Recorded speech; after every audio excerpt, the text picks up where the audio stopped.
की हा करतो काहीतरी याचा फायदा असेल आणि म्हणून तो करत असतो. तर ह्या गोष्टी जुन्या झाल्या. एक काळ होता की जेव्हा लोकांकडे पैसा नव्हता, लोकांकडे नोकऱ्या नव्हत्या, शिक्षण नव्हतं. आज बऱ्यापैकी लोकांकडे बऱ्यापैकी पैसा आलेला आहे. अनेक समाजसेवक, तरुण मुलं, तरुण मुली आहेत, सामाजिक संस्था आहेत, तरुण मित्रमंडळे आहेत, तरुण महिला मंडळे आहेत. तर आपण आपल्या परिसरामध्ये तरी पाहिलं तरी अनेक तरुण मित्रमंडळ आणि महिला मंडळे चांगल्या पद्धतीचे काम करत असतात. हे समाज कार्य करताना लक्षात ठेवलेलं असतं की आपल्या समाजाला जर काही दिशा द्यायची आहे तर ती दिशा देताना स्वार्थ बाजूला टाकला तरच समाजाची प्रगती किंवा समाजामध्ये चांगल्या पद्धतीचं एक मेसेज जाणार आहे. आपल्याला आज साहेबांच्या माध्यमातून आपल्याला म्हणजे दळवी साहेबांच्या माध्यमातून आपल्याला इथे ऐकायला भेटणार आहे. तर तोपर्यंत मला वाटतं आपल्याला कोणाला काय बोलायचं असेल तर ते येऊन बोलू शकता. कारण सर्वांना नमो बुद्धाय, मैत्रीपूर्ण जय भीम. खरं तर समाजाला आपलं काहीतरी देणं आहे. कारण आपल्याला ज्या काही गोष्टी कळाल्या त्या इतरांना आपण सांगितल्या पाहिजे. पण त्या अगोदर मला असं वाटतं की आपण बौद्ध आहे हे आपल्याला जरी समजलं तरी शरणगमन केल्याशिवाय कोणीही बौद्ध होत नाही. त्याच्यासाठी शरणगमन हा महत्वाचा बिंदू आहे आपल्या जीवनासाठी. आणि बुद्ध धर्म आणि संघाला जोपर्यंत आपण शरण जात नाही आणि शरणगमन करतो म्हणूनच आपण बौद्ध आहे. जरी बाबासाहेबांनी दीक्षा दिली पण त्याच्यानंतर काय, आपण दीक्षा ग्रहण केली का, हा सर्वात महत्वाचा भाग आहे. आणि मला वाटते जोपर्यंत आपण दीक्षा ग्रहण करणार नाही, त्रिसरण काय आहे समजून घेणार नाही आणि पंचशील काय आहे हे आपल्या जीवनामध्ये कृतीमध्ये जर आपण उतरवणार नाही तर आपण समाजाला काही देऊ शकत नाही. जोपर्यंत आपण स्वतः एक 100% बौद्ध ज्यावेळेस आपण बनू आणि त्यावेळेस की मी स्वतः बौद्ध आहे आणि ही जी कृतज्ञतेची जे भाग आहे, जो कृतज्ञतेचा भाव आहे, ज्या बाबासाहेबांनी आपल्यावर सोपवलेला आहे. खरं तर सर्व लोक बौद्ध धर्माचं आचरण करू शकणार नाही. ज्या लोकांना कळलं तेच लोक बौद्ध धर्माचं आचरण म्हणजे पुढे सांगू शकतील. पण होते काय, बाबासाहेबांनी आपल्यावर मोठी जिम्मेदारी सोडलेली आहे. मग आता कळलं कोणाला, कळलं तुम्हाला आणि आम्हाला, म्हणून आपण विहारामध्ये आहे, म्हणून आपण वर्षावास करत आहे, म्हणून आपण या गोष्टी वर्षावासाच्या माध्यमातून लोकांपर्यंत पोहोचवत आहे. म्हणून आपल्याला कळलं तर ही आपली नैतिक जबाबदारी आहे की यस, मला ही गोष्ट कळली, बाबासाहेबांमुळे मला माझं जीवन घडल्या गेलेलं आहे, पंचशीलाचं मी आचरण केलेलं आहे, माझं मन बदललेलं आहे, तर आपलं कुणीतरी आदर्श घेणार.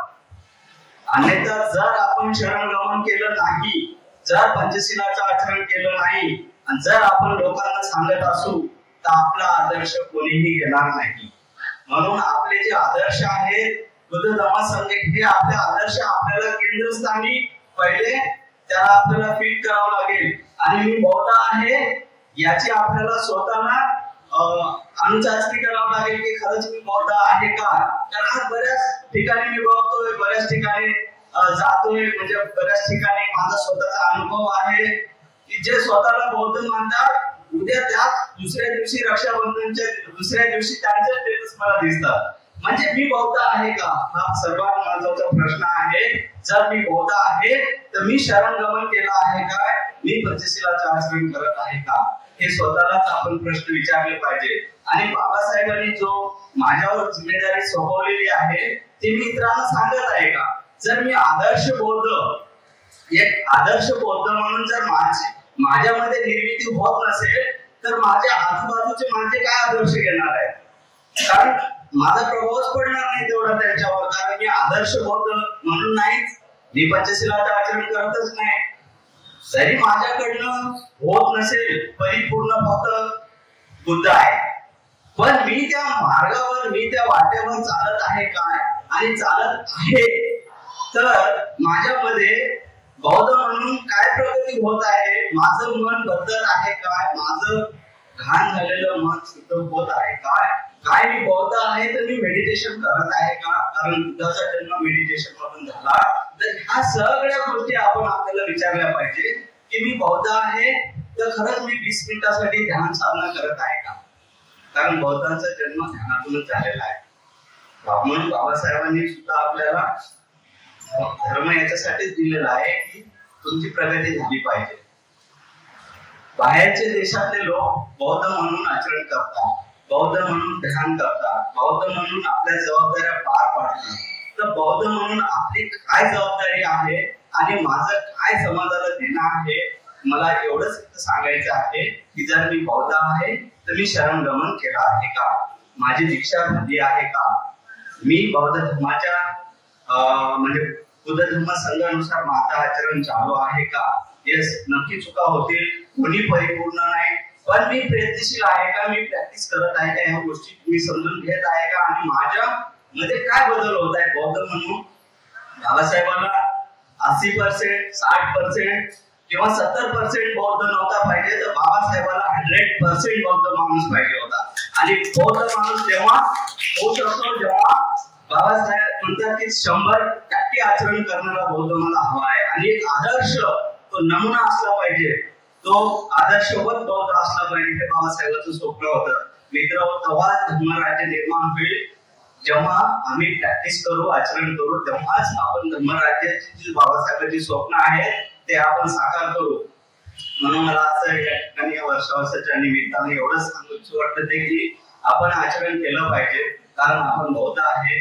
तर ह्या गोष्टी बाबासाहेबांनी ज्या बघा, सगळ्यांनी हा धर्म समजणार नाही, सर्वांनाच ह्या गोष्टी कळणार नाही, पण ज्यांना कळलं नक्की त्यांनी त्यांच्या जीवनामध्ये बदलाव जर आणत नसू तर असं म्हणू की पुन्हा आपण बाबासाहेबांचा परत खून केल्याशिवाय राहणार नाही. म्हणून जर बाबासाहेबांचे विचार आपल्याला जिवंत ठेवायचे असतील, त्यांच्या विचारांना जर आपल्याला पुढे न्यायचं असेल तर आपल्यामध्ये बदल होणं काळाची गरज आहे. मेडिटेशन होणं आपल्या जीवनाचा अविभाज्य भाग बनला पाहिजे. पंचशीलाचं आचरण करणं हे आपल्या जीवनाचा अविभाज्य भाग बनला पाहिजे. तेव्हाच कुठेतरी आपलं घाण झालेलं हे मन आहे, अकुशल झालेलं हे मन आहे, याला शुद्ध करण्याचा भाग म्हणजे आपण बौद्ध आहे तेव्हाच आपल्याला म्हणता येईल.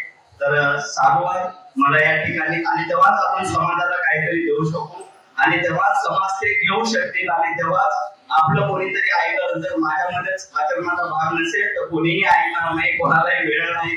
कारण भौतिक लेवलला जर किती कोणाला ज्ञान असेल, 3 तास जरी लेक्चर दिलं असेल, पण प्रॅक्टिकल रित्या जर एक शिलाचं जर तो माणूस पालन करत नसेल तर काही अर्थ नाही त्या गोष्टीला. म्हणून त्याचा जर आदर्श समाज जर आपल्याला निर्माण करायचा असेल तर आदर्श बौद्ध म्हणून आपल्याला पहिले निर्माण व्हावं लागेल. आपल्याला शरणगमन करावं लागेल. तेव्हाच आपण बुद्ध धर्म संघाला शरण गेल्याशिवाय दीक्षा घ्यावं लागेल. बुद्ध धर्म काय आहे, बुद्ध काय, धर्म काय, संघ काय आहे, यांचं प्रॅक्टिस आपल्याला कशी करायची, ह्या गोष्टी त्यावेळेस आपल्याला समजतील. आणि त्यावेळेस आपल्या आजूबाजूचे आपला आदर्श घेतील, त्यावेळेस आपल्या घरचे लोक आपला आदर्श घेतील. आजकाल घरचं कोणीच ऐकत नाही, याला ते समजलं म्हणतात, कारण ते प्रॅक्टिस करत नाही, म्हणून आपलं कोणी ऐकत नाही.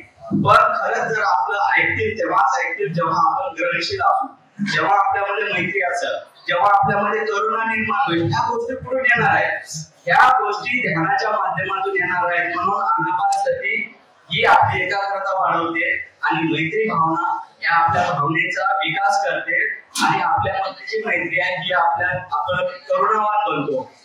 म्हणून या 2 ध्यानाचा आपण प्रॅक्टिस केली पाहिजे. बौद्धांनी तर नक्कीच केलं पाहिजे, कारण बौद्ध धर्म हा सांगण्याचा नसून हा आचरणाचा भाग आहे, आणि तो आपण आचरण केलं पाहिजे. तर साधुवाद आयरेजी, मला तुम्ही या ठिकाणी संधी उपलब्ध करून दिली. मी माझं मनोगत मांडलेलं आहे, जे मला वाटलं ते मी बोललेलं आहे. तर थँक्यू, धन्यवाद.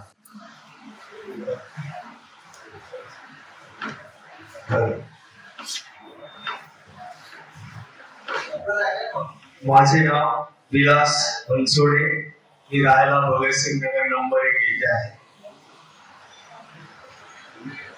सर्व महापुरुषांना त्रिवार अभिवादन करून या ठिकाणी उपस्थित असलेल्या सर्व उपासक उपासिका, अध्यक्ष भोसले साहेब, अहिरे गुरुजी, या सर्वांना जय भीम करून या ठिकाणी माझे मनोगत व्यक्त करतो. तर बुद्ध होणे म्हणजे नेमकं काय? तर बुद्ध होणे म्हणजे माणूस बनणे. माणूस केव्हा होतो? जेव्हा त्याच्यामध्ये मैत्री भावना असते, करुणा असते, प्रेमळ भावना असते, त्यावेळेस तो माणूस होतो. आणि म्हणून बुद्धाने आपल्याला बुद्धच व्हावे. का व्हावे? तर त्याचं कारण हेच आहे की आपल्यामध्ये मैत्री असली पाहिजे, आपल्यामध्ये प्रेम भावना असली पाहिजे. आज जे काही समाजामध्ये घडत आहे, जे तुम्ही काही चित्र बघत आहात, टीव्ही वरती दिसत आहे, पेपर मध्ये वाचता आहात, त्याचं कारण असं आहे की आपल्यामध्ये प्रेम भावना नसल्यामुळे आपल्यावरती जे संस्कार चालू आहेत, ते संस्कार जे बुद्ध विहारामधून आपल्या बुद्ध धर्माच्या तत्वानुसार जे काही आपल्याला शिकायला मिळतं, त्यामधून आपण माणूस घडत असतो.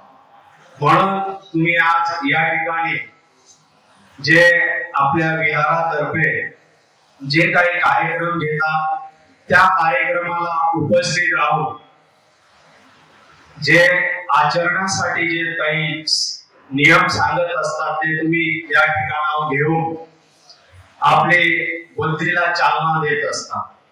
आणि म्हणून वर्षावास हा जो कार्यक्रम असतो, हा वर्षासाठी तुम्हाला एक प्रेरणा, जीवन जगण्याची एक प्रेरणा देत असतो. कारण बुद्धाचा धर्म हा तत्वावर आणि नियमावर आधारित आहे, आणि नियम सगळेच पाळतील अशी अपेक्षा बुद्धाने घेतली होती. आणि त्यावेळेस एका व्यक्तीने त्यांना विचारले होते की भगवान बुद्ध, आपला धर्म सर्वश्रेष्ठ आहे, तरी आपल्या धर्माला काही लोक मानतात आणि काही लोक मानत नाही. काय कारण असेल याच? तर भगवान बुद्ध म्हणाले, त्यांनी एक छोटस उदाहरण दिलं की एखाद्या व्यक्तीला जर बोरवलीला जायचं असेल तर तो त्या मार्गाने गेला पाहिजे, नाहीतर तो असा दुसऱ्या मार्गाने भरकटला तर तो त्या योग्य ठिकाणी पोहोचणार नाही. यातूनच भगवान बुद्धाने सांगितलं की ज्याला आपले तत्व कळाले तो बरोबर आपल्या मार्गाने, बुद्ध धर्माच्या मार्गावर येईल. त्या पद्धतीने तुम्ही सर्व इथे बुद्ध तत्वाच्या मार्गावर आहात, म्हणून या ठिकाणी आला आहात. आणि तुम्ही या ठिकाणी येऊन आपले जे काही आता इथून पुढे वक्ते येत आहेत, तर त्यांचं मार्गदर्शन या ठिकाणी तुम्ही ऐकणार. आणि त्यातून प्रेरणा तुम्ही ह्या फक्त आजच्या दिवसासाठी न घेता पूर्ण वर्षभरासाठी ही प्रेरणा तुमच्यासाठी असेल. कारण हे वर्षावासाचे कार्यक्रम हे घेण्यामागचा उद्देश असतो की तुमच्यामध्ये जी भावना असते, करुणा, मैत्री, ह्या सर्व ज्या गोष्टी असतात त्या वर्षभरासाठी तुमच्या त्याच्यामध्ये साठवल्या जातात. पुन्हा दुसऱ्या वर्षी पुन्हा कार्यक्रम असतात, नवीन वक्ते येतात, नवीन नवीन मार्गदर्शन करत असतात, आणि त्यामधून तुम्ही प्रत्येक वर्षासाठी प्रेरणा घेत असतात. आणि प्रेरणा घेऊन फक्त आपल्यासाठीच ती ठेवायची नसते. आपल्या मुलाबाळांना या ठिकाणी लहान मुलं दिसतात, त्याचाही आम्हाला आनंद वाटतो, कारण त्यांना त्याची फार गरज आहे. कारण ते जर चांगले बनले तर रस्त्याने चालताना कळणार कसं की बुद्ध माणूस कोण आहे. मुस्लिमांची ओळख आहे, त्यांनी टोपी घातला म्हणजे तो मुसलमान आहे, हिंदू आहे, त्यांचे वेगळे पेहराव आहे. तसं बुद्ध माणूस ओळखायचा कसं प्रश्नही असेल. पण बुद्ध माणूस हा ओळखण्यासाठी त्याचं आचरण असतं, तो आचरणाने शुद्ध असतो. कारण बुद्ध ज्या ठिकाणी गेले त्यांनी परिवर्तनच केले. तुम्ही पाहिलं असेल की अंगुलीमालाला पूर्ण राज्य घाबरत होतं, पूर्ण राज्य घाबरत होतं अंगुलीमालाला. त्यावेळेस बुद्धांकडे लोक गेले की म्हणे तुम्ही तिकडे जाऊ नका, त्या ठिकाणी अंगुलीमाल आहे.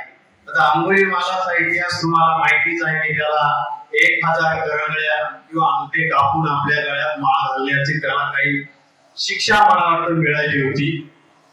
आणि त्यानुसार तो आपला क्रूर असा डाकू तयार झाला होता. तर बुद्धाने ऐकल्यानंतर त्यांचा शांत स्वभाव होता.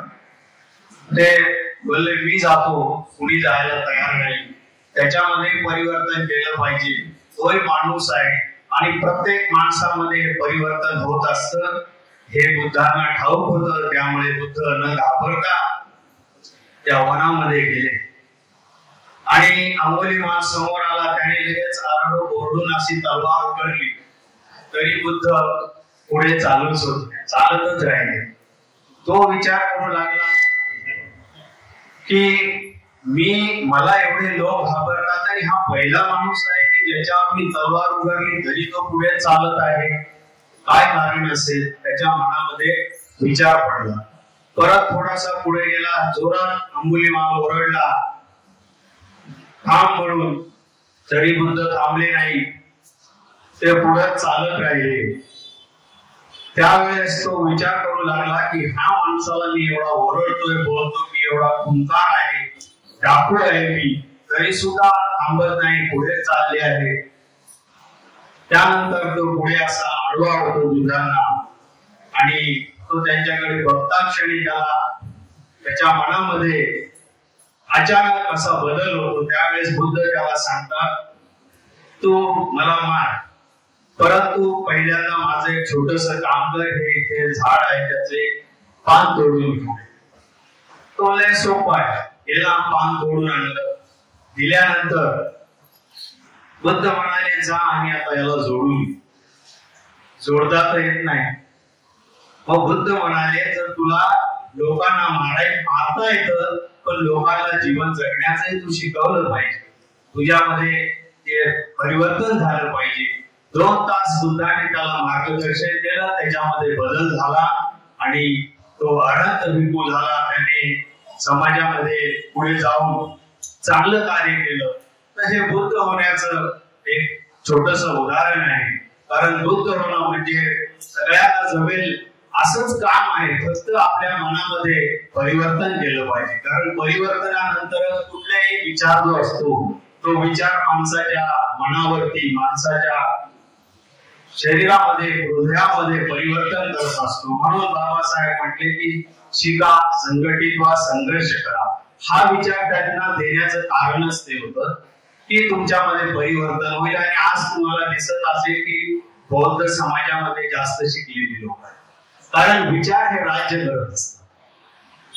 आणि आजही बाबासाहेबांनी सांगितलेलं आहे की ही शासनकर्ते जमात होणार आहे, परंतु थोडा काळ लागेल. जरी आज आम्ही गटातटात विखरलेला असेल तरी सुद्धा आमचा काळ येणार आहे, पुढे आहे. ते बाबासाहेबांनी सांगितलेलं आहे, फक्त थोडा वेळ लागेल. पण यानंतर कारण या देशामध्ये 2च क्रांती आहे, बुद्धाची क्रांती, त्यानंतर ब्राह्मणवाद आला. म्हणून हे चक्र जे आहे ते फिरत असतं. आज त्यांचं आहे, उद्या आपलं आहे. त्यामुळे थोडासा वेळ प्रत्येक गोष्टीला लागतो. आता जरी यांचं राज्य आपल्याला दिसत असेल तर त्याला 100 वर्ष लागले, तेव्हा ते आज राज्य करत आहे. बरोबर आहे? तर आपल्यालाही जास्त काळ लागला नाही 100चा. त्याच्या आधीच आपण या देशाचे राज्यकर्ते आणि खरे म्हणजे आपणच या देशातले मूळ निवासी आहेत, आपणच या देशातले राज्यकर्ते आहेत. म्हणून आपण विचार चांगले जर घेतले तर आपल्यामध्ये परिवर्तन होईल. त्या लोकांनी जसं विचाराचं परिवर्तन करून आपलं राज्य निर्माण केले, तसंच आपले विचार या ठिकाणी घेऊन आपण बाबासाहेबांच्या विचारावर आपण पुढे चाललो आहोत आणि म्हणून आपली प्रगती होत राहील.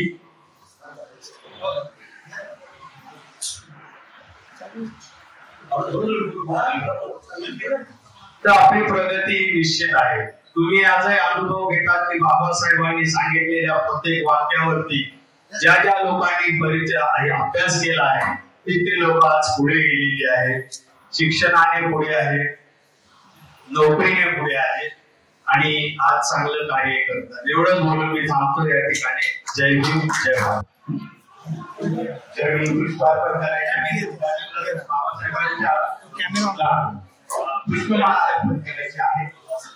पुष्पमाला तिथे ठेवलेली.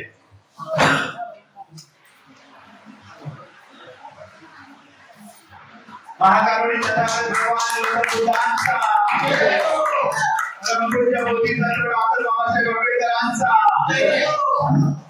त्यानंतर मी श्रावस्ती विद्यालयाच्या अध्यक्ष शांतारामजी भोसले यांना विनंती करेन की त्यांनी इथे मंचावर यायचं आहे. त्यानंतर आजचे प्रोफेसर दळवी सरांना मी सुद्धा विनंती करेन की त्यांनी इथे मंचावर यायचं सांगण्याचं मी प्रयत्न करतोय. एक धडाडीचे पत्रकार, ज्येष्ठ पत्रकार, लोकमत पुढारी घेऊन त्यांचं पत्रकारिता चालू असते. त्यांचा माझा परिचय 3 ठिकाणी झालेला होता. त्याच्या संदर्भात थोडीशी माहिती सांगतो. आपलं इलेक्शनचा पिरियड होता. इलेक्शनच्या पिरियड मध्ये त्यांनी एक गोरेगावच्या लेवलवर एक सर्वपक्षीय बैठक त्यांनी अरेंज केलेली आणि त्या बैठकीमध्ये आम्हाला वंचित बहुजन आघाडीच्या तर्फे आम्हाला त्यांनी आचरण ते केलं होतं आणि त्या ठिकाणी आमची ओळख झाली. त्यानंतर दुसरी भेट राजेश लोहगावकर साहेबांनी 14 एप्रिलच्या माध्यमातून संयुक्त जयंती, आपल्या सर्व महामानवांची संयुक्त जयंती केलेली आणि त्या ठिकाणी ते एक प्रमुख वक्ते म्हणून तिथे सरांना बोलवलेलं. त्या ठिकाणी दुसरा परिचय आणि तिसरा परिचय आमचा असाच एका सामाजिक कार्यामध्ये म्हणजेच प्रबोधनकार ठाकरे क्रीडा भवन आहे तिथे कवी संमेलन एक केलेलं आहे आणि त्या ठिकाणी आपले बुद्धभूषण शिंदे याचा त्या ठिकाणी सत्कार सरांच्या हस्ते करण्यात आलेला. त्या ठिकाणी सुद्धा मला बुद्धभूषणने बोलवलेला. तर असं 3 ठिकाणी त्यांचा परिचय. म्हणजे समाज कार्य करताना नुसतं समाज कार्यच नाही किंवा व्यवसाय करत असताना नुसतं व्यवसायच करणं हा एक नाही, तर समाजातून एक नवीन नवीन कल्पना, नवीन नवीन लोकांना घडवणं, कवी संमेलनाच्या माध्यमातून समाजाच्या प्रबोधन करणं, असे वेगवेगळ्या विषयातून आणि लोकांमध्ये एकात्मता राहावी यासाठी. तरी इलेक्शन आहे, इलेक्शनच्या तोंडावर बऱ्याच घडामोडी होत असतात, पण त्या घडामोडी न होता एक सामाजिक सलोखा निर्माण व्हावा यासाठी सरांनी सर्व पक्षीय इथे बैठक बोलवली आणि सर्व पक्षांच्या कडून आपापल्या पक्षाची मतं मांडून घेतली की तुमच्या पक्षाला का मतं द्यावी लोकांनी, तुमच्या पक्षाकडे असं काय आहे की जे लोकांच्या भल्याचं आहे, असं त्यांच्या जे प्रतिनिधी बोलवले त्यांच्याकडून त्यांनी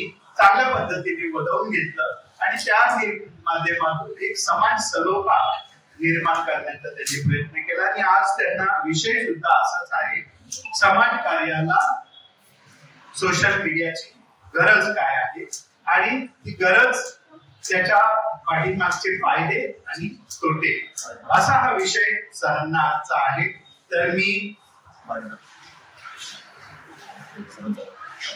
सरांचं संपूर्ण नाव पंकज किशोर दळवी, जन्म 5 ऑक्टोबर, शिक्षण आहे BCom, post graduate in journalism and mass communication from Bombay college of journalism. याच्यामध्ये त्यांनी प्रिपरेशन ऑफ PhDचं ते प्रिपरेशन करत आहेत. व्यवसाय आहे पत्रकारिता. सध्याचा मराठी टीव्ही पत्रकारितेतला आघाडीचा चेहरा म्हणजे दळवी सर आहे. पत्रकारितेत पोस्ट ग्रॅज्युएशन केल्यानंतर जवळजवळ गेली 18 वर्ष पत्रकारितेचा अनुभव त्यांना आहे. राजकीय पत्रकारिता ही विशेष आवड. मग मी सांगितल्याप्रमाणे ती राजकीय सलोखा कसा आहे, इलेक्शन आहे, सगळ्या गोष्टी आहेत, पण त्यात सलोखा निर्माण करण्याचं एक चांगलं त्यांनी कार्य. महाराष्ट्रात एक चांगला राजकीय पत्रकार आणि उत्तम वक्ता म्हणून त्यांना ओळखलं जातं. सध्या पुढारी न्यूज या नव्याने लॉन्च झालेल्या सुप्रसिद्ध न्यूज चॅनल मध्ये मुंबई हेड म्हणून कार्यरत आहेत. लोकसत्ता.com मध्ये मुख्य उपसंपादक म्हणून काम केले आहे. AM न्यूज मध्ये मुंबई संपादक म्हणून काम केले आहे.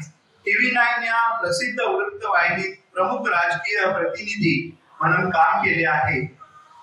प्रिन्सिपल करस्पॉन्डंट यासोबतच G24 तास, Jai Maharashtra, Mi Marathi, Maharashtra one, live India या लोकप्रिय वृत्तवाहिन्यांमध्ये काम केलेलं आहे. तसंच वृत्त निवेदक म्हणून जबाबदारी पार पाडली आहे.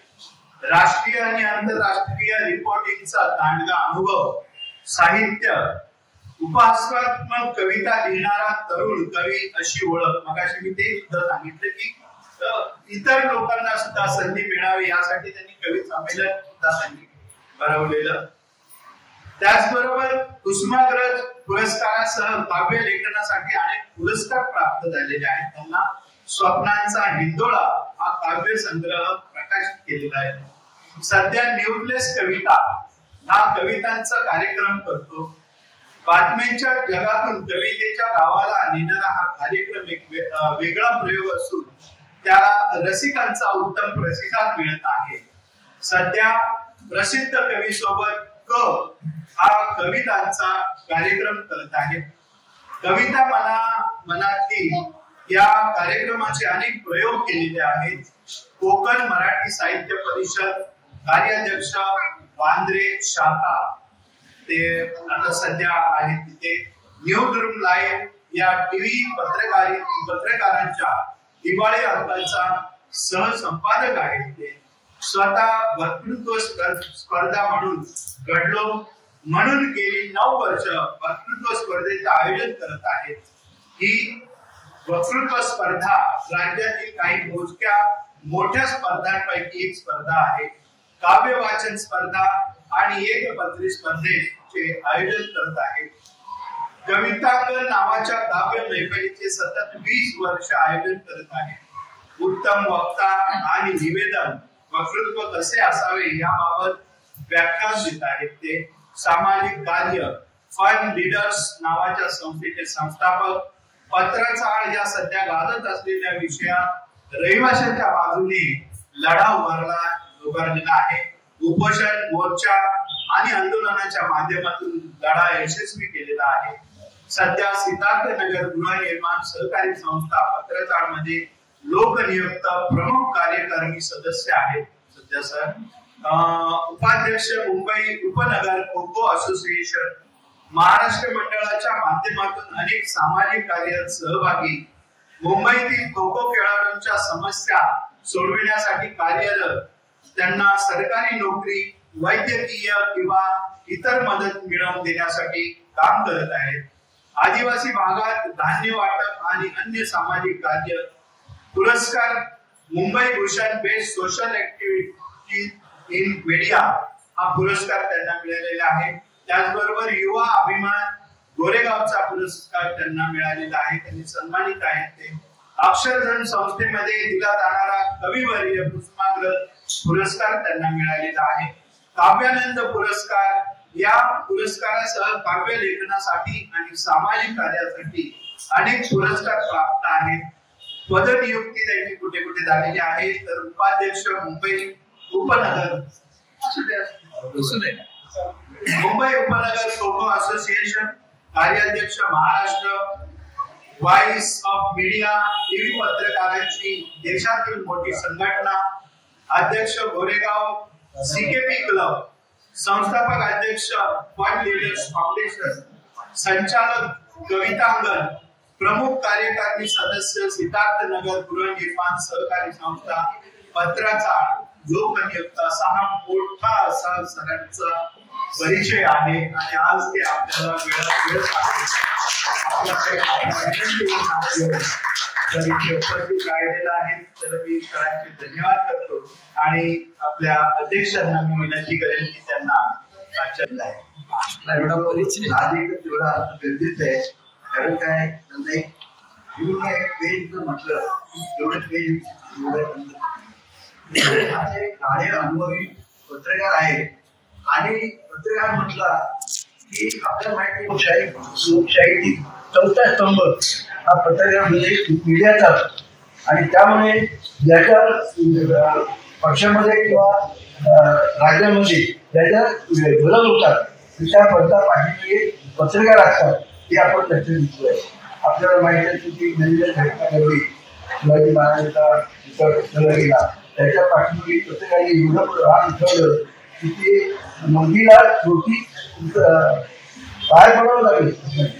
तर असं हे सरकारचे काम आहे. तर आपण ते समजून विचारले आणि आपल्याला असे पत्रकार मिळालेले आहे म्हणून म्हणजे त्यांचा मात्र थोडं प्रचंड आहे. थँक्यू. तुम्ही आता त्यांना विनंती करता त्यांनी करतात.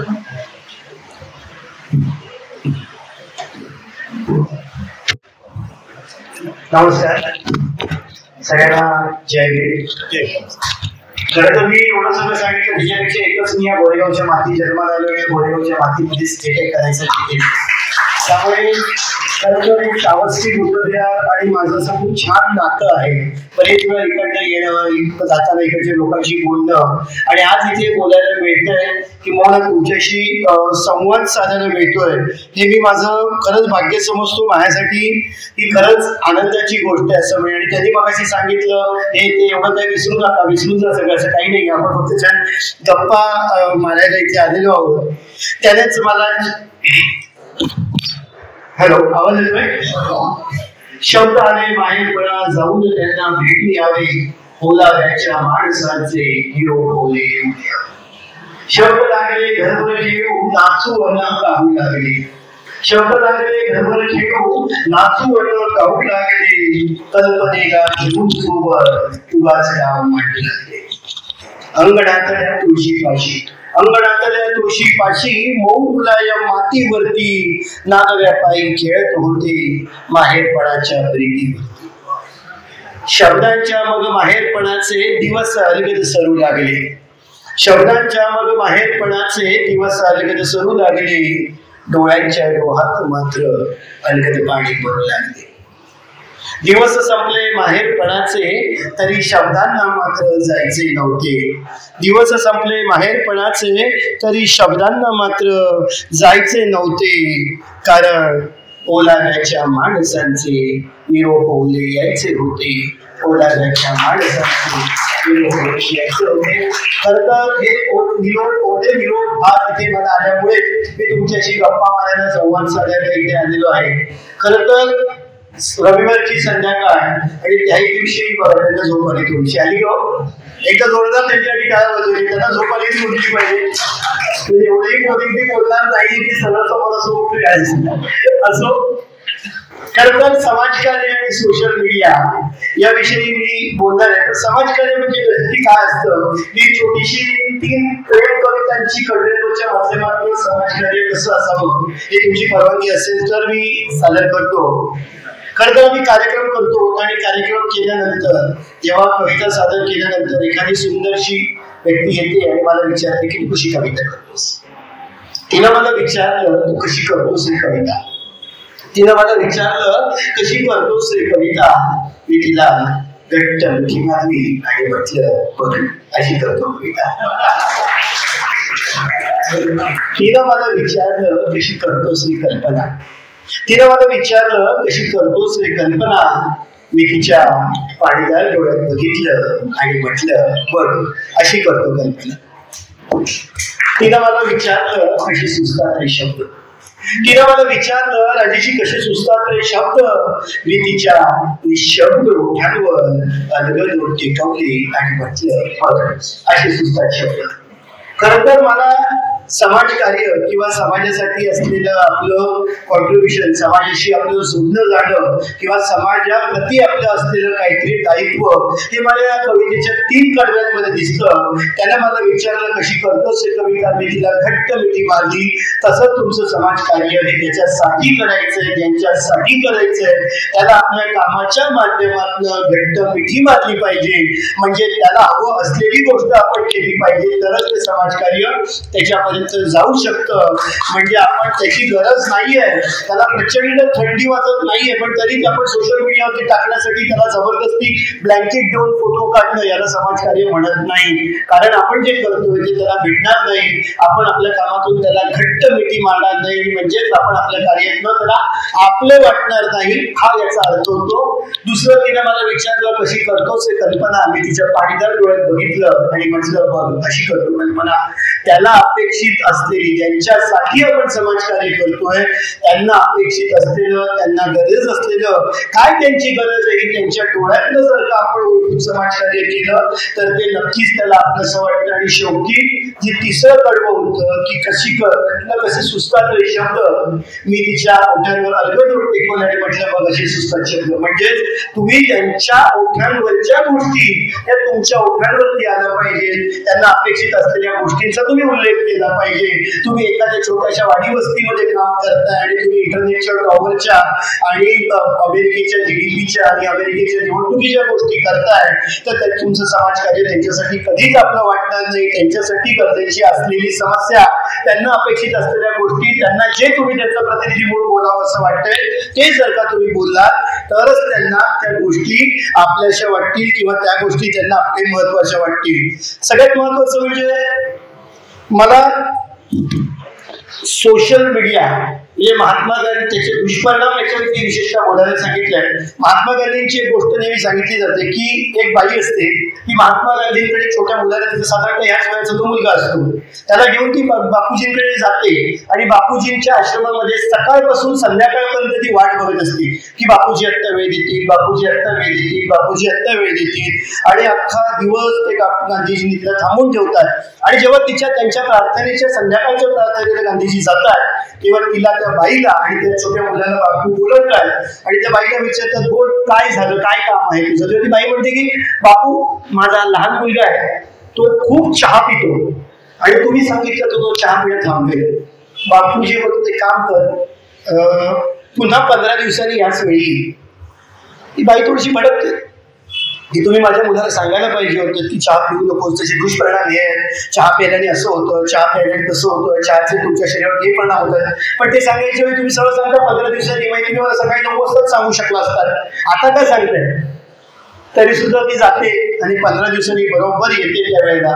तेव्हा गांधीजी त्याला सांगतात की बाबा, चहा पिणं वाईट असतं, चहा प्यायल्यानंतर तुझे असे दुष्परिणाम होतात, चहा पिऊ नकोस. तेव्हा ती म्हणते की बापू, ह्या अतिशय सोप्या आणि सरळ 4 गोष्टी होत्या, या मी पण सांगू शकले असते पण त्या तुमच्या तोंडात नाही यावं म्हणून त्याला इथे घेऊन आले. तेव्हा गांधींनी त्याला सांगितलं, बेटा मी सुद्धा भरपूर चहा पितो आणि त्या छोट्या लेकराला सांगण्याआधी, त्याचे दुष्परिणाम सांगण्याआधी मी स्वतः चहा बंद करणं गरजेचं होतं आणि म्हणून मी 15 दिवस चहाचा त्याग केला, चहा घेतला नाही.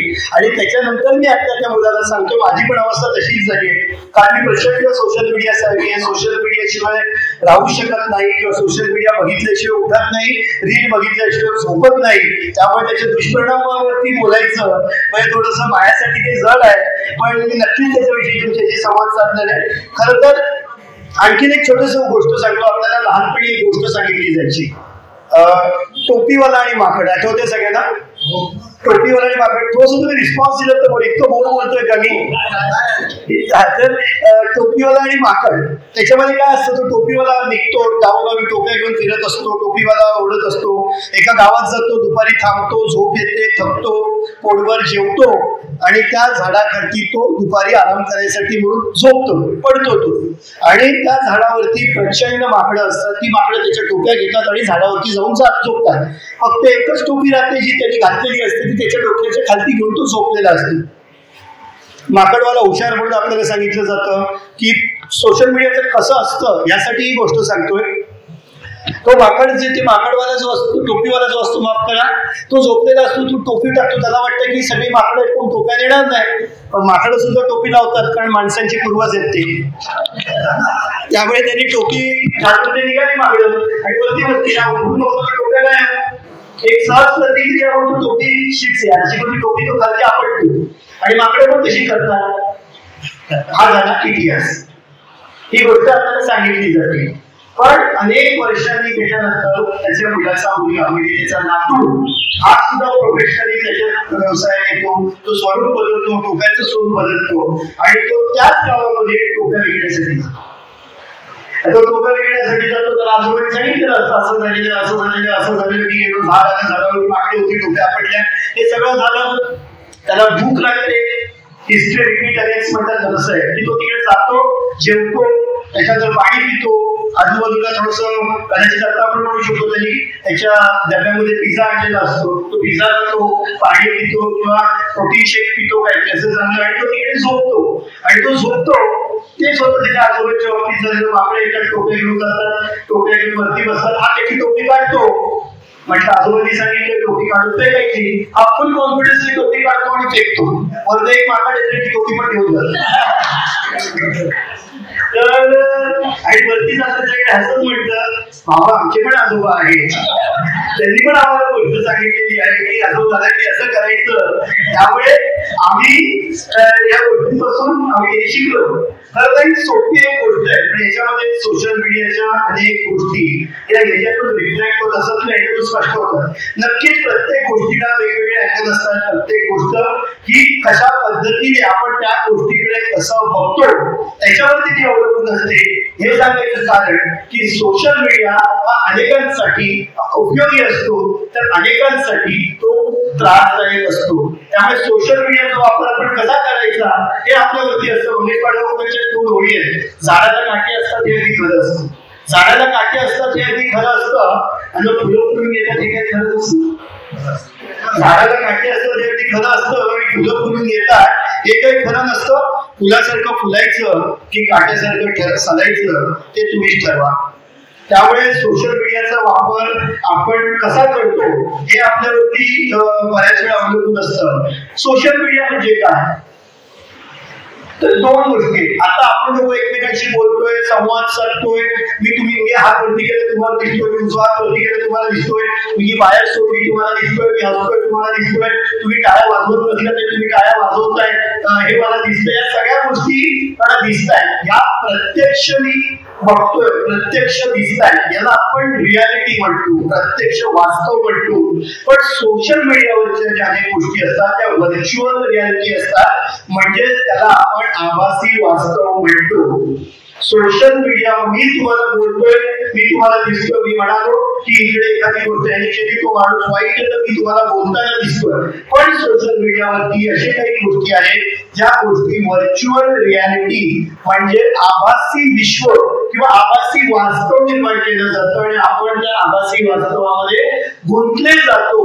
आपला माइंडसेट त्या ह्याच्यामध्ये गुंतला जातो आणि आपण त्या अकॉर्डिंगली किंवा त्याच्या अनुषंगाने विचार करायला सुरुवात करतो. ही सोशल मीडियाची बेसिक गोष्ट आहे, कारण त्याच्यामध्ये दिसतात त्या गोष्टी तशा असतील, कदाचित असूही शकते, पण असतील असं नसतं. त्या सोशल मीडियाचा आपल्याला प्रभावी वापर. सोशल मीडिया म्हणजे काय काय काय येतं सोशल मीडियामध्ये जर सांगू शकाल तर प्लीज. खूप छोटी गोष्ट आहे.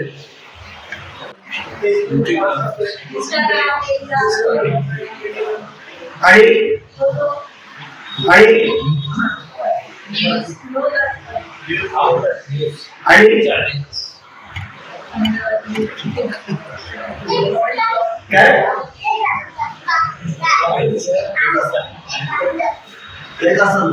हेच असं ठीक आहे सर. बस याला सगळ्यांना आपण इंस्टाग्राम आहे, फेसबुक आहे, ट्विटर आहे, त्या सगळ्याला सोशल मीडिया म्हणतो. पण याच्यापूर्वी सोशल मीडिया नव्हता का? तर होता. वेगवेगळ्या माध्यमातून जे मेसेज पोहोचवले जायचे. कायदा गतीचा काळ मागे लागला जो थांबला तो संपला. त्यामुळे गतीच्या काळानुसार काळाच्या गतीनुसार स्वरूप बदलत गेलं. छत्रपती शिवाजी महाराजांच्या काळामध्ये एकमेकांपर्यंत मेसेज पोहोचवण्याची पद्धत ही वेगळी होती. तिकडे पुण्याच्या टापेचे आवाज समितीच्या काळात किती येत आहे त्याच्यावर समजलं जायचं की महाराजांची स्वारी किंवा दुश्मन शत्रू कुठपर्यंत पोहोचलेला आहे. तेव्हा सारखा आपल्या इथे जसं आपण म्हणतो घरी पोहोचला की फक्त व्हॉट्सअप वरती मेसेज कर, तेव्हा राजेगडावर पोहोचले की त्याची माहिती म्हणून त्याची वर्दी म्हणून तोप टाकली जायची. मेसेज कम्युनिकेशन करायचे वेगवेगळे प्रकार हे त्यावेळी होते. बदलत्या काळानुसार हे सगळे प्रकार बदलत गेले. आता आपण व्हॉट्सअप वरती पाठवतो, त्याच्या आधी कबुतराच्या मार्फत चिठ्ठ्या पाठवल्या जायच्या, त्याच्यानंतर ग्रीटिंग कार्ड दिली जायची आणि आता आपण थेट व्हॉट्सअपच्या माध्यमातून संवाद साधतो. खरं तर याचे फायदे तोटे काय आहेत याच्याविषयी आपण बोलतोय. पण अनेक वेळा जसं मगाशी म्हटलं की आपण कसं बघतो त्याच्यावरती आहे. सगळ्यात मोठा फायदा सोशल मीडियाचा जर का आपण म्हटला तर आपल्याला अनेक गोष्टी ज्या आहेत त्या कोविड काळामध्ये, मी कोविड काळाचं उदाहरण देईन की कोविड काळ हा आपल्या सगळ्यांसाठी नवीन होता. कोविड काळ हा आपल्या सगळ्यांसाठी वेगळा काळ होता. कोविड काळ आपल्यासाठी आयुष्याच्या धोक्याची घंटा देणारा काळ होता आणि त्या काळामध्ये आधी पॉझिटिव्ह काय झालं ते सोशल मीडियाच्या माध्यमातून सांगतोय की त्या काळामध्ये अनेक गोष्टी आहेत, अनेक नोटिफिकेशन असतील, अनेक माहिती असतील, कसं काय करायचं, कुठे जायचं, काय करायचं, काय नाही करायचं, हे सगळं आपल्याला सोशल मीडियावरती सांगितलं जात होतं. हा त्याचा फायदा झाला. आपल्याला कुठे किती पेशंट सापडले, कुठल्या याच्यामध्ये तुम्हाला वॅक्सिन भेटतील, कुठला एरिया म्हणजे बंद करण्यात आलेला आहे, कुठल्या भागामध्ये किती लोकांना क्वारंटाईन करण्यात आलेलं आहे, कुठल्या भागामध्ये काय जाऊ नये, काय सगळे गोष्टी ज्या कोविड काळामध्ये लस कुठे उपलब्ध आहे, कोणाला कुठलं रक्त पाहिजे ते कुठे उपलब्ध आहे, हे सगळ्या गोष्टी ज्या आहेत त्या सोशल मीडियावरती आपल्याला मिळत होत्या. सोशल मीडियावरती प्रत्येक गोष्ट आपल्याला दिसत होती, प्रत्येक गोष्टीची माहिती आपल्याला मिळत होती. त्यामुळे त्या काळामध्ये जगण्यासाठी सोशल मीडिया हे आपल्यासाठी खूप महत्वाचं साधन जे आहे ते झालं होतं. हा सोशल मीडियाचा त्या काळातला एक झालेला कोविड काळातला महत्वाचा फायदा. पण दुसरा त्याचा गैरवापर जो होता तो यासाठी आपण बांद्रा येथे झालेली एक छोटीशी दंगल सदृश्य घटना आपण त्याला बघू शकतो. या सोशल मीडियाच्या माध्यमातून कोविडसाठी योग्य मेसेज जे पोहोचवले गेले होते त्याच्या ऐवजी बांद्र्याच्या ह्याच्यामध्ये अतिशय चुकीच्या पद्धतीने मेसेज पसरवले गेले. त्यामुळे हजारो लोक बांद्रा स्टेशनवरती पोहोचली. तिकडे दंगल सदृश्य परिस्थिती निर्माण झाली. तिथे थोडीशी त्याला आपण सेपरेट म्हणतो किंवा चेंगराचेंगरी होईल अशी परिस्थिती निर्माण झाली. यंत्रणेला तिकडे अश्रुधूर सोडावे लागले, तिकडे लोकांवरती लाठीचार्ज करावा लागला. हे दोन कोविड काळातले सोशल मीडियाचे आपण महत्वाच्या गोष्टी सांगतोय. एक तर तुम्हाला उपयोग झाला, दुसरं त्याच्यामुळे तिकडे परिस्थिती जी आहे ती कायदा सुव्यवस्थेचा प्रश्न जो आहे तो तिथे निर्माण झाला आणि त्यामुळे अनेक गोष्टी अनेक ज्या चांगल्या होत होत्या त्याच्याऐवजी आपल्याला त्याचे दुष्परिणाम सुद्धा दिसले. म्हणजे हे तर सोशल मीडियावरती आपण कशा पद्धतीने बघतो, त्याचा वापर कसा करतो हे तितकंच महत्वाचं होतं. सोशल मीडियाच्या माध्यमातून अनेक फोटोज किंवा व्हिडिओज आले, त्यातून आपण अवेअर झालो, त्यातून आपल्याला माहिती मिळाली. त्यासोबतच चायनासारख्या काही देशातले काही महत्वाचे फोटो आपल्याला इकडे पाहायला मिळाले. मात्र दुसऱ्या बाजूला काय होत होतं, लोक समाजकार्य करतोय ते दाखवण्यासाठी सोशल मीडियावरती फोटो टाकत होते. म्हणजे देणाऱ्याने घेत जावे, घेणाऱ्याने घेत जावे, घेता घेता घेणाऱ्याने देणाऱ्याचे हात व्हावे, त्याच्यापेक्षा देता देता देणाऱ्याने घेणाऱ्याचे फोटो घ्यावे अशी ती अवस्था झाली होती. आणि फोटो जे आहेत ते टाकले जात होते आणि त्याच्यामध्ये इतके दुष्परिणाम झाले होते की कोविड काळामध्ये फेसबुकवरती कोणाचा वाढदिवसाचा शुभेच्छा देणारा फोटो दिसला ते लोक भावपूर्ण श्रद्धांजली टाकून द्यायचे. फोटो दिसला की भावपूर्ण श्रद्धांजली. आणि त्याचा वाढदिवस आहे, त्याला पुरस्कार मिळाला आहे, त्याचं काही चांगलं झालं नाही, ही एक मानसिकता. हे सांगण्याचं कारण की सोशल मीडियावरती आपली एक माइंडसेट तयार होतो, आपली मानसिकता तयार होते आणि त्याच अनुषंगाने आपण वागतो. त्यामुळे कुठल्याही गोष्टीचा माइंडसेट तयार होणं हे खूप महत्वाचं असतं. खूप त्यातून ज्या गोष्टी समाजकार्यासाठी उपयोगी ठरू शकतात अशा या गोष्टी असतात. दुसरं हे खूप फास्ट घेतोय कारण फार वेळ तुमचा घ्यायचा नाही मला. दुसरं सोशल मीडियावरचं एक सगळ्यात महत्वाचं माध्यम किंवा ज्याला आपण सगळ्यात महत्वाचं भाग जे म्हणजे सध्या सोशल मीडियावर सगळ्यात जास्त वापरलं जातं ते म्हणजे पॉडकास्ट. पॉडकास्ट म्हणजे काय तुम्हाला माहितीये? आपण आकाशवाणीची अस्मिता पाहिली होती, एखादं नाट्यवाचन, एखादं नाट्यचौकडी किंवा एखादं व्याख्यान किंवा एखादे कथाकथन हे आपण रेडिओवरती ऐकायचो. आपण रेडिओवरती ऐकायचो तर आपण श्रुतिका म्हणायचो, रेडिओवरचा कार्यक्रम म्हणायचो, काही म्हणायचो. पण हेच कार्यक्रम जेव्हा आता युट्यूबच्या माध्यमातून सोशल मीडियावरती येतात तेव्हा त्याला आपण पॉडकास्ट म्हणतो. एवढी सोपी आणि सरळ त्याची व्याख्या आहे. पॉडकास्ट म्हणजे काय? एखादा समजा हा आपला मित्र आहे, तो सोशल मीडियाने बोलतो, त्याला तुमच्याशी संवाद साधावासा वाटला, त्यांनी त्याच्यावरती चर्चा, त्यांनी त्याचे व्हिडिओ बनवून त्याची कोणतरी मुलाखत घेतली आणि ते जर का आपण सोशल मीडियाच्या माध्यमातून टेलिकास्ट करत असू तर त्याला आपण पॉडकास्ट म्हणतो. आता या पॉडकास्टचा उपयोग तुम्ही सोशल मीडियावरती अतिशय चांगल्या सकारात्मकतेने सुद्धा करू शकता. पण त्याचा वापर जर का चुकीच्या पद्धतीने केला तर नक्कीच त्याचे दुष्परिणाम दिसून येतात. अनेक पॉडकास्ट जे आहेत ते दहशतवादी कारवाया असतील किंवा चुकीच्या पद्धतीचे मेसेज देण्यासाठी हे केल्या जातात आणि त्याच्यामुळे नरेटिव्ह सेट केला जातो आणि त्याचा समाजावरती एक परिणाम होत असतो. हे तितकंच महत्वाचं आहे. एक छोटीशी राजकीय घटना सांगतो की एखाद्या सोशल मीडियाच्या माध्यमातून ज्याला आपण येणाऱ्या काळात समाजातील सगळ्यात मोठी थ्रेट किंवा समाजासाठी सगळ्यात मोठी धमकी जर का असेल तर ती सोशल मीडिया माध्यमातून समाजाच्या विषयी तयार केलं जाणारं नरेटिव्ह किंवा समाजाचं तयार केलं जाणारं एखादं मत हे येणाऱ्या काळातला सगळ्यात मोठा चॅलेंज जो आहे तो असणार आहे. राजकारणामध्ये असं परसेप्शन किंवा दुसऱ्याच्या विषयीचं एखादं मत क्रिएट केलं जाण्याचे प्रकार हे खूप घडतात आणि हा सगळ्यात मोठा समाजासाठी येणाऱ्या काळातला धोका आहे. म्हणजे एखाद्या व्यक्तीविषयी इतकं परसेप्शन असं क्रिएट केलं जातं की ती व्यक्ती तशीच आहे हे आपल्या मनामध्ये बिंबवलं. छोटं उदाहरण सांगतो. काही वर्षांपूर्वी दिशा सागेत नावाच्या एका मॉडेलचा अपघाती मृत्यू झाला होता. म्हणजे तिने आत्महत्या केली होती. पण ती आत्महत्या आहे की हत्या आहे हे सांगणारे दोन्ही बाजूचे व्हिडिओ सोशल मीडियावरती धुमाकूळ घालत होते.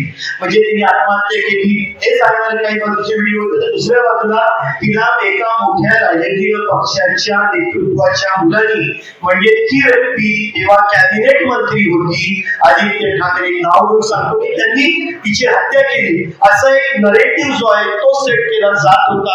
सत्य काय आहे, नक्की काय झालं हे कोणीही जाणून घेण्याचा प्रयत्न करत नव्हतं. पण जेव्हा एखादी व्यक्ती आपल्याला सोशल मीडियामध्ये किंवा समाज माध्यमांमध्ये ती गोष्ट सांगते आणि आपण फिंगरटिपवरती एक सारखं त्या पद्धतीचे मेसेज बघतो त्याच्यामुळे या गोष्टी सातत्यानं आपल्या समोर येत असतात आणि त्यामुळे आपलं एक माइंड सेटअप तयार होत असतो. मी लोकांमध्ये आमच्या वरिष्ठ एका सिंधी फॅमिलीकडे गेलेलो. ती अतिशय 3 BHK चा फ्लॅट होता. कुत्र्याला स्पा करणारी ती फॅमिली होती. कुत्र्याचा वाढदिवस साजरा करणारी ती फॅमिली होती. अशा लेवलची ती फॅमिली होती आणि त्यांच्या घरात गेल्यावरती असं त्यांनी सुरूच केलं की पत्रकार तुम्ही आमच्याकडे जाता का, ओळखता का? म्हटलं हो ओळखतो. एक नंबर हत्या आहे लडका. म्हटलं का काय झालं? अरे तू दिग्दासाठी जाऊन तू मारून आलाय तिला. म्हणजे त्या बाईला काही त्याचं माहिती नव्हतं. पण सोशल मीडियाच्या माध्यमातून तिने त्या एका व्यक्तीला कुठल्याही प्रकारची आगेपीची माहिती न जाणून घेता थेट त्याला मर्डर म्हणजे हत्या करणारी व्यक्ती म्हणून तिने त्याला डायरेक्ट कोर्टापेक्षाही जास्त डिसिजन देऊन टाकलं आणि ती इतक्या ठामपणे सांगत होती की त्याला हत्या करताना लोक जसं काही घडू काही तिनेच पुरवलं.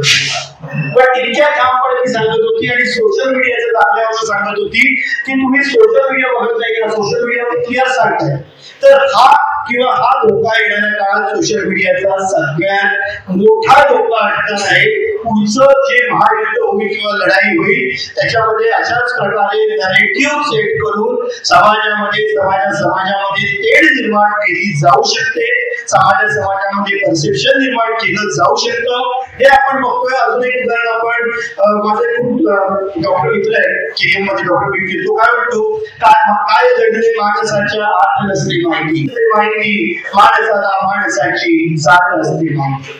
नेमका हाच जागापासून सोशल मीडियावरती जातीपातीवरती भडकवणारे अनेक व्हिडिओ जे आहेत ते टेलिकास्ट केले जातात. तर मी तुम्हाला एक नक्कीच विनंती करेन, रिक्वेस्ट करेन की आपण कुठल्याही प्रकारचे असे व्हिडिओ हे पोस्ट करताना, असे व्हिडिओ दुसऱ्याला फॉरवर्ड करताना असे हे व्हिडिओ आपण स्वतः आत्मसात करून ते घडलंय अशी स्वतःची मानसिकता तयार करण्याआधी या सगळ्या गोष्टींची खातरजमा करणं अतिशय गरजेचं आहे. एखादी व्यक्ती मला माझी काही अडचण आहे, मला वाटतं तिकडे बाजूला जे फायर स्टेशन ते मला नको, किंवा फायर स्टेशनच्या ऐवजी मला तिकडे सायंटिस्ट कसे चुकीचे प्रकार होतात, हे फायर स्टेशन कसं अडचणीचं आहे, या फायर स्टेशन किती वाईट आहे, याचा आम्हाला किती त्रास होतोय. हा व्हिडिओ फक्त मोतीलाल नगर मधल्या 700 लोकांना व्हिडिओ पाठवला, त्यांनी अजून 1000 लोकांना पाठवला, 1000 लोकांनी 3000 लोकांना पाठवला, 3000 लोकांनी 30,000 लोकांनी गोरेगावच्या 3 लाख लोकांना आजूबाजूच्या पाठवला.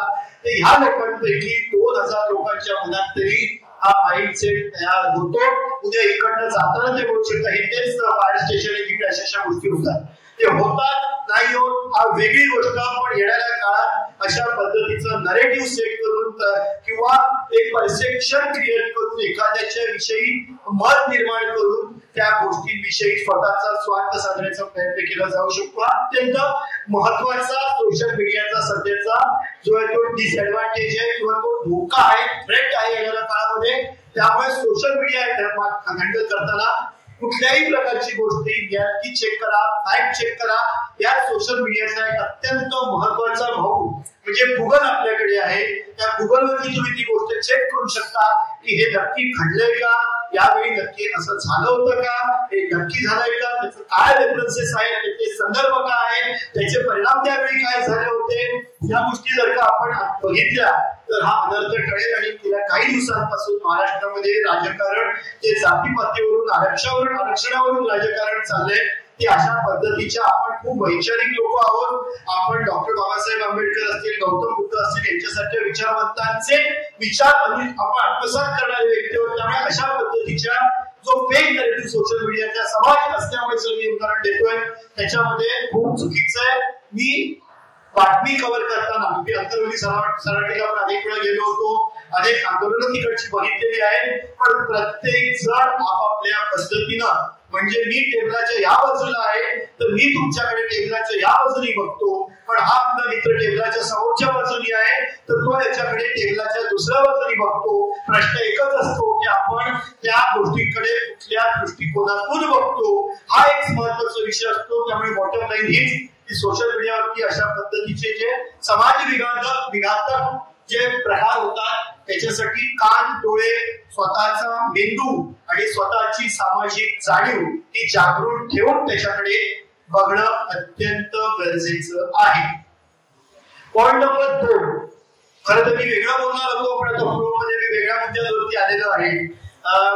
सोशल मीडियाची सगळ्यात मोठी येणाऱ्या काळाची थ्रेट किंवा जो सोशल मीडियाचा आता आपल्याला काय वाटतोय की आपल्याला तो फायदा वाटतोय, पण कदाचित त्याचे दुष्परिणाम कदाचित नाही दुष्परिणाम हे असू शकतील किंवा असणारच. तो म्हणजे AI, आर्टिफिशियल इंटेलिजन्स.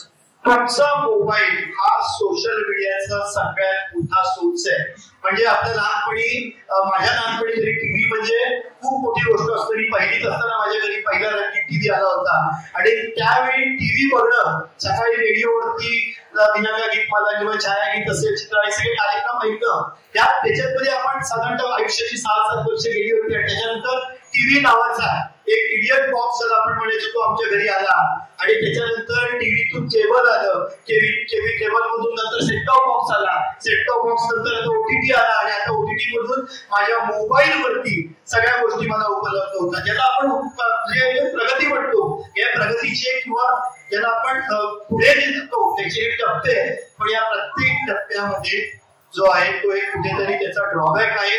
जेव्हा रेडिओ आला तेव्हा पण त्याच्याविषयी गोष्ट बोलली जायची, जेव्हा टीव्ही आला तेव्हा टीव्ही विषयी गोष्ट बोलली जायची, केबल आला केबल विषयी मुलं बिघडतायत, काय काय व्हायचं ते माझ्या साधारणतः 38-40 लोक जिथे आहेत त्यांना केबलचे दुष्परिणाम काय होते हे त्यांना माहिती. त्यामुळे केबलच्या नावाने ती गोष्ट जी आहे ती बोलली जायची. नंतर सेट टॉप बॉक्स आला त्याच्या नावाने गोष्ट बोलली जाऊ लागली. त्याच्यानंतर OTT आला, त्याच्यानंतर मोबाईलवरती तुम्हाला जे पाहिजे ते मिळायला लागलं, तर या गोष्टींवरती जी आहे ती बोटं बोलली जायची. पण काही अंशी हे बरोबर होतं आणि काही अंशी आपल्याला पुढे गेलंच पाहिजे. आपल्याला येणाऱ्या काळामध्ये येणाऱ्या काळाच्या अनुषंगाने किंवा अनुसरून येणारी जी टेक्नॉलॉजी आहे ती टेक्नॉलॉजी आपल्याला आत्मसात केली पाहिजे. मात्र ती टेक्नॉलॉजी आत्मसात करत असताना त्याच्या फायद्यांसोबत त्याचे दुष्परिणाम सुद्धा आपल्याला माहिती पाहिजे, तरच आपण पुढे जाऊ शकतो. आता तुम्ही एकटे कधी घरी बसला असाल किंवा घरात असाल आणि तुम्ही विचार करत असाल किंवा तुमच्या मैत्रिणीशी, भावाशी, नवऱ्याशी, बायकोशी, सोबतच्या व्यक्तीशी तुम्ही बोलत असाल की अरे यार मी नवऱ्याला सांगितलेलं की मला या सुट्टीमध्ये मॉरिशसला जायचंय किंवा या सुट्टीमध्ये मला अमुक एका ठिकाणी फिरायला जायचंय आणि फिरायला जात असताना यार असं या तारखेला जायचं चाललंय, तर बघूया कसं काय होतंय आणि बघा कुठल्या तरी लोक वगैरे घेऊन आम्ही मॉरिशसला जायला आमचं चालू आहे. तर पुढच्या 10व्या मिनिटाला तुमच्या मोबाईलवरती तुम्हाला मॉरिशसला जायच्या ट्रॅव्हलिंग एजन्सीचे नोटिफिकेशन आणि लोन घेणाऱ्या क्रेडिट बी पासून तुम्हाला लोन देणाऱ्या बँकांच्या लोन ऑफरचे नोटिफिकेशन आणि तुमचे फोन हे सुरू होतात. जस्ट ट्राय इट, याचा प्रयत्न करा. यालाच आर्टिफिशियल इंटेलिजन्स म्हणतात. आपण आपल्या गोष्टी ज्या आहेत, आपण पाकिस्तान पेक्षा, अफगाणिस्तान पेक्षा खतरनाक शत्रू जो आहे तो हा मोबाईल आहे. खतरनाक शत्रू जो आहे ही गोष्ट विसरत नाही. मोबाईल हे जे मोबाईल एक्सपर्ट्स आहेत ते सांगतील की मोबाईलचा वापर किती खतरनाक असू शकतो. आणि तुम्ही विचार करा, म्हणजे आपण अगोबाई अलेक्शन नावाचं एक पिक्चर आलेलं काही वर्षांपूर्वी संजय नार्वेकरचा, त्याच्यामध्ये त्याला काय ते देणगी वरदान वगैरे मिळतं आणि तो महिलांच्या मनातला ऐकायला लागतो. तसाच हा मोबाईल आहे, त्याच्यामध्ये आपण आपल्या मनाचं ऐकतो की खूपच, म्हणजे आपण मनात एखादी गोष्ट बोलतो, आपण एखादी गोष्ट संवाद साधतो, ही गोष्ट त्याच्यामध्ये आपल्याला दिसायला लागते. आपण म्हटलं की मला या ठिकाणी जायचंय, तर या गोष्टी येणाऱ्या काळामध्ये अत्यंत महत्वाच्या असणार आहेत. तुम्ही कुठे जाता, काय करता, कोणाला भेटता, कशा प्रकारच्या माणसाची तुम्ही भेटता, तुमची चॉईस काय आहे, तुमच्या एखाद्या गोष्टींमध्ये तुमचं नक्की मत काय आहे, त्याची नोटिफिकेशन तुम्हाला जी आहे ती घेतली जाते किंवा दिसली जाते आणि त्याच्यामध्ये तुमच्या समोर त्या गोष्टी येतात. हा धोका कशासाठी, हा धोका वाटतोय का तुम्हाला? ती कन्व्हिनियन्ससाठी. चला मी मॉरिशसचा विचार करत होतो, मी एकदम माझ्या एकदम हात वरती केला आणि माझ्या समोर ते आलं, असं वाटतंय का? हा धोका वाटतोय? म्हणजे सोशल मीडियावरती मला मी सर्च केलं travelling agency for so and so spot and place, ते तुम्हाला मिळते. पण मी न विचारता सुद्धा ती छोटी मुलगी म्हणते ना अगं या याच्यामध्ये, काका मीच बोलते तुम्हाला वेगळा, पण मनातलं म्हणत तुम्हाला कसं कळलं? तसा तो हा मोबाईल मध्ये काका आहे. ती छोटी मुलगी म्हणजे आपण जे आपण मनातल्या मध्ये बोलतो ते त्याला कळतं आणि तो आर्टिफिशियल इंटेलिजन्सच्या माध्यमातून त्या गोष्टी ज्या आहेत त्या आपल्या समोर येतात. हा येणाऱ्या काळातला सोशल मीडियाचा सगळ्यात मोठा धोका आहे, सगळ्यात मोठी थ्रेट आहे. ही थ्रेट आपल्या वैयक्तिक सुरक्षेच्या दृष्टीने सुद्धा असू शकते, ही थ्रेट राष्ट्रीय सुरक्षेच्या दृष्टीने सुद्धा असू शकते. त्यामुळे कुठलीही गोष्ट वापरताना, सोशल मीडियाचा वापर करताना या जसं आपण सामाजिक भान जपतो तसं डिजिटल भान जपणं सुद्धा आपल्याला खूप गरजेचं असतं. त्याच्यामध्ये अनेक सेटिंग्स असतात. तुम्ही जर का वेगवेगळे व्हिडिओज येतात, मी युट्यूब वरती किंवा नोटिफिकेशन येत असते, त्याच्यामध्ये अशा पद्धतीच्या गोष्टी कशा कमी करता येतील हे सांगण्यासाठी अनेक त्याच्यामध्ये गोष्टी असतात. त्यामधून आपण जे सेटिंग चेंज करून काही प्रमाणामध्ये हा धोका कमी करू शकत असतो.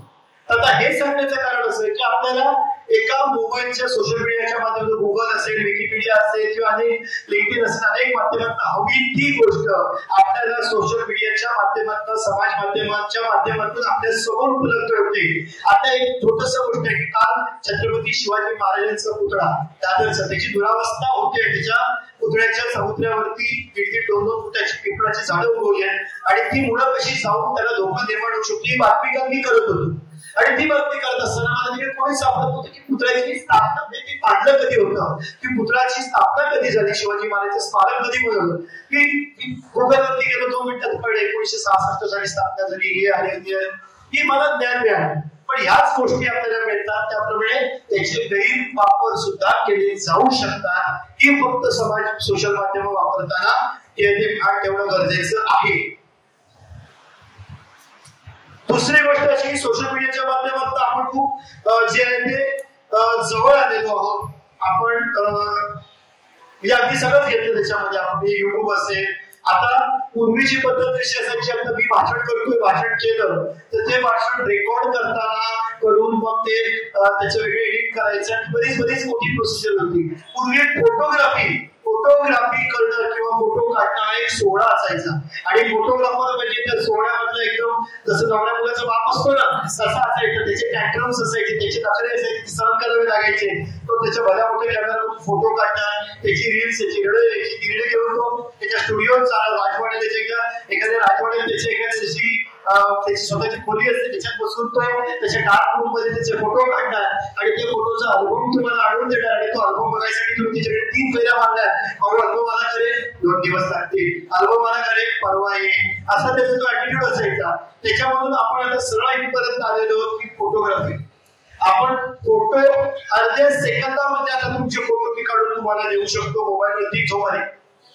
मोबाईलवरती त्याचे आपण एडिट करू शकतो, मोबाईलवरती त्याचं आपण हवं ते करू शकतो. माझ्या घरामध्ये एखाद्याचा वाढदिवस आहे किंवा उद्धवभूषण शिंदे आहे, त्यांनी एखादा कार्यक्रम केला आणि त्या कार्यक्रमाचे फोटो तो अर्ध्या मिनिटात सोशल मीडियावरती टाकू शकतो. अख्ख्या भगतसिंग नगर नंबर 1, 2 आणि लक्ष्मीनगरला कळू शकतं की उद्धवभूषण शिंदेनी हे काम केलेलं. पण ही प्रक्रिया आधी खूप लांब होती. पण आता जसं याचं आपण या गोष्टी अति सहजतेने, अतिशय सोप्या पद्धतीने आणि अतिशय तातडीनं त्वरित कुठलाही वेळ न घालवता पोस्ट करतो, तसेच त्याचे दुष्परिणाम सुद्धा, दुसरा भाग सुद्धा आहे. मी तुम्हाला इथे हे घाबरत नाही की सोशल मीडिया, मी सुद्धा सोशल मीडिया सॅव्ही किंवा सोशल मीडिया मेनिया झालेला व्यक्ती आहे. मी सकाळी उठल्यावरती पहिली 5 मिनिटं रील्स बघतो, दिवसभर मोबाईल बघत असतो. माझा लास्ट 30 सेकंद रोपण सांगेल 1 मिनिटापेक्षा जास्त नसतं. मला झोपताना रील बघितल्याशिवाय झोप येत नाही. रात्री जाग आली की पहिलं मी मोबाईल बघतो. हे सगळ्यात या जगात वावरणारा मी आहे. पण तरी सुद्धा आपण काय करत असताना त्याचे डिसएडव्हान्टेजेस काय आहे हे सुद्धा माहिती करून असणं किंवा माहिती असणं त्याच्यासाठी गरजेचं आहे की त्या गोष्टींची काळजी आपण घेऊ शकतो. मग अशी मी तुम्हाला आर्टिफिशियल इंटेलिजन्स विषयी सांगितलं, त्याचे काय दुष्परिणाम असतात, त्याचे सेटिंग आहे का. दुसरा पर्यंत एक गोष्ट आहे की आपण मोबाईलच्या माध्यमातून व्हिडिओ, फोटो कसेही पटकन टाकू शकतो आणि ते पब्लिक डोमेन म्हणजे चव्हाट्यावरती उपलब्ध असतात. ते फोटो, माझा फोटो कोणीही वापरू शकतं, माझा फोटो कोणीही घेऊ शकतं आणि त्याच्या पद्धतीने त्या फोटोला रंगरंग दिलं जाऊ शकतं. एखादी घटना आहे, सोपं उदाहरण, एखादी व्यक्ती एखाद्याला एक पुस्तक बुके देते, हा फोटो मी बदलून त्याच्या हातामध्ये बुकेच्या ऐवजी मी AK-47 देतोय असा फोटो सुद्धा तिथे टाकला जाऊ शकतो आणि या फोटोवरनं नरेटिव्ह सेट होऊन एखादं जे धोकादायक घटना आहे ती घडू शकते किंवा त्रासदायक घटना जी आहे ती घडू शकते. त्यामुळे या तंत्रज्ञानाचा वापर करताना आपल्याला सोशली आणि ज्याला आपण म्हणू शकतो की सर्वसामान्य आपली जी विचाराची क्षमता आहे ती जागरूक ठेवून आपल्याला या गोष्टींकडे बघावं लागतं. त्याशी संवाद साधला की या गोष्टी सांगतो आपल्या रोजच्या जीवनातल्या गोष्टी आहेत. आपण करतो, मोबाईल लावतो, फोन लावतो. पूर्वीच्या काळी गावाला जर का फोन लावायचा असायचा तर जास्त सांगू शकते नाही. MTNL मध्ये पहिला फोन लावायचा, MTNL मधला फोन लागणं हे अगदी नशिबात असेल तुमच्याकडे तो फोन लागायचा. त्याच्यानंतर त्या समोरच्या व्यक्तीला खरं तर इंग्लिश मध्ये या ट्रक कॉल बुक करण्यावर शिकलो, उगीच तिला सांगायचं I need to book call for Satara, can you please connect me, असं वेगवेगळ्या पद्धतीने इंग्लिश मध्ये बोलून तो ट्रक कॉल बुक करायचा आणि त्याच्यानंतर तो ट्रक कॉल साधारण 10 मिनिटांनी, बरोबर आहे ना, 10 मिनिटांनी तुमचा कॉल कनेक्ट व्हायचा आणि आपल्या शेजाऱ्यांकडे फोन असायचा म्हणून त्यांच्याकडे गेले अर्धा तास 1 तास त्यांच्याकडे फोनची बेल वाजत वाट बघत बसायची आणि त्यावेळेला त्या शेजाऱ्यांचा ऍटिट्यूड आणि त्यांचे दाखले सहन करायचे आणि 10 मिनिटांनी तो फोन येणार आणि मग आपण त्या आपल्या नातेवाईकांशी बोलू. एखाद्या व्यक्ती पूर्वी घरामध्ये ताण आली की लोक रडायला लागायचे. ते कोणीतरी विकेट घेतली की हातामध्ये ताण आली असं समजायचं. त्यामुळे ती ताण आल्यावरती पण काहीतरी कुठली दुर्घटना घडली, तोपर्यंत तिचे अंत्यसंस्कार झालेले असायचे, बाकी सगळं झालेलं असायचं अनेक वेळा. पण आता कसं होतं, एखाद्याने गेलं की डायरेक्ट आपण स्टेटस जे आहे तिकडे अपडेट करतो आणि कळतं की समोरची व्यक्ती गेलेली आहे, फिलिंग सॅड विथ 17 others. ते कळून जातं 17 लोकांना लोकांसोबत हा माणूस दुःखी आहे. पण या गोष्टी तंत्रज्ञानाच्या दृष्टीने खूप पुढे आलेल्या आहेत. आपण माणसं खूप कनेक्ट झालेलो आहोत, पण कनेक्ट होत असताना त्याचे अनेक दुष्परिणाम सुद्धा आपल्याला पाहायला मिळतात. व्हॉट्सअप वरती कॉल करतो आपण, व्हॉट्सअप वरती व्हिडिओ कॉल करतो, कनेक्ट नॉर्मल व्हॉइस कॉल करतो. याच्याने आपल्याला परदेशात सुद्धा ₹0 मोजताना म्हणजे आपलं रेग्युलर डेटा चार्जेस आहेत त्या चार्जेस मधून व्हॉट्सअप कॉलच्या माध्यमातून आपण कनेक्ट होऊ शकतो. व्हिडिओ कॉलच्या माध्यमातून कनेक्ट होऊ शकतो. वेगवेगळे ऍप्स आहेत त्यांनी लोक अगदी जवळ आलेली आहेत. अनेक वेळा अनेक गोष्टी आपल्याला त्याच्यातून पाहायला मिळतात. मात्र त्याचे दुष्परिणाम सुद्धा आपल्याला पाहायला मिळतात. खोटे व्हिडिओ कॉल करून ट्रॅप लावणं, खोटे व्हिडिओ कॉल करून फसवणं आणि त्याच्यातून जाळ्यात अडकून पैसे मागणं हे सुद्धा त्याच्यामधून जे आहे ते पाहायला मिळतात. म्हणजे सोशल मीडिया हा अत्यंत समाज माध्यम ही अत्यंत गरजेची आहे. समाज माध्यम ही आताच्या जीवनाचा अविभाज्य भाग झालेली आहे.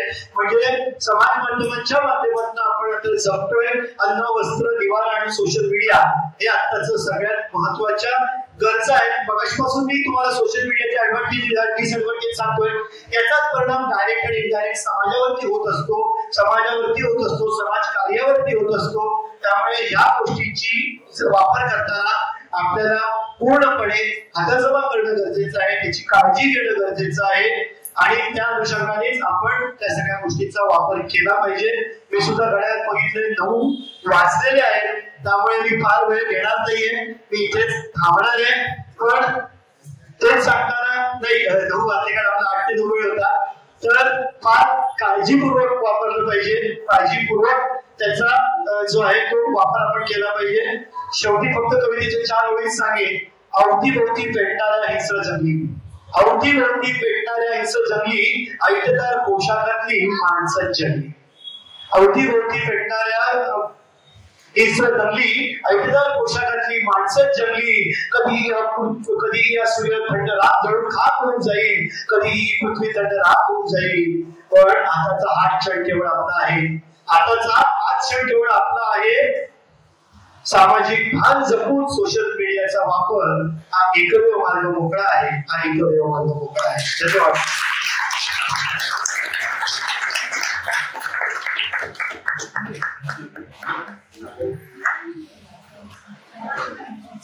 कोणाला प्रश्न वगैरे असेल बोलायचं आहे किंवा तुमच्या मनामधून अजून काही असेल ते निरसन करून घ्यायचं असेल तर आहे का?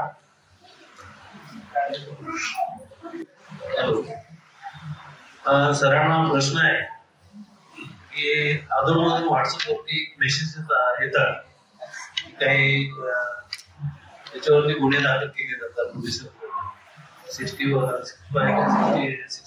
वगैरे. तर त्याच्याबद्दलचे काही उदाहरणं जर दिले तर लोकांना थोडस त्यामधून एक म्हणजे सोशल मीडियावरती काही मेसेज टाकले जातो, पोलीस काही केस तयार करतात, तर त्याच्याबद्दल काय असेल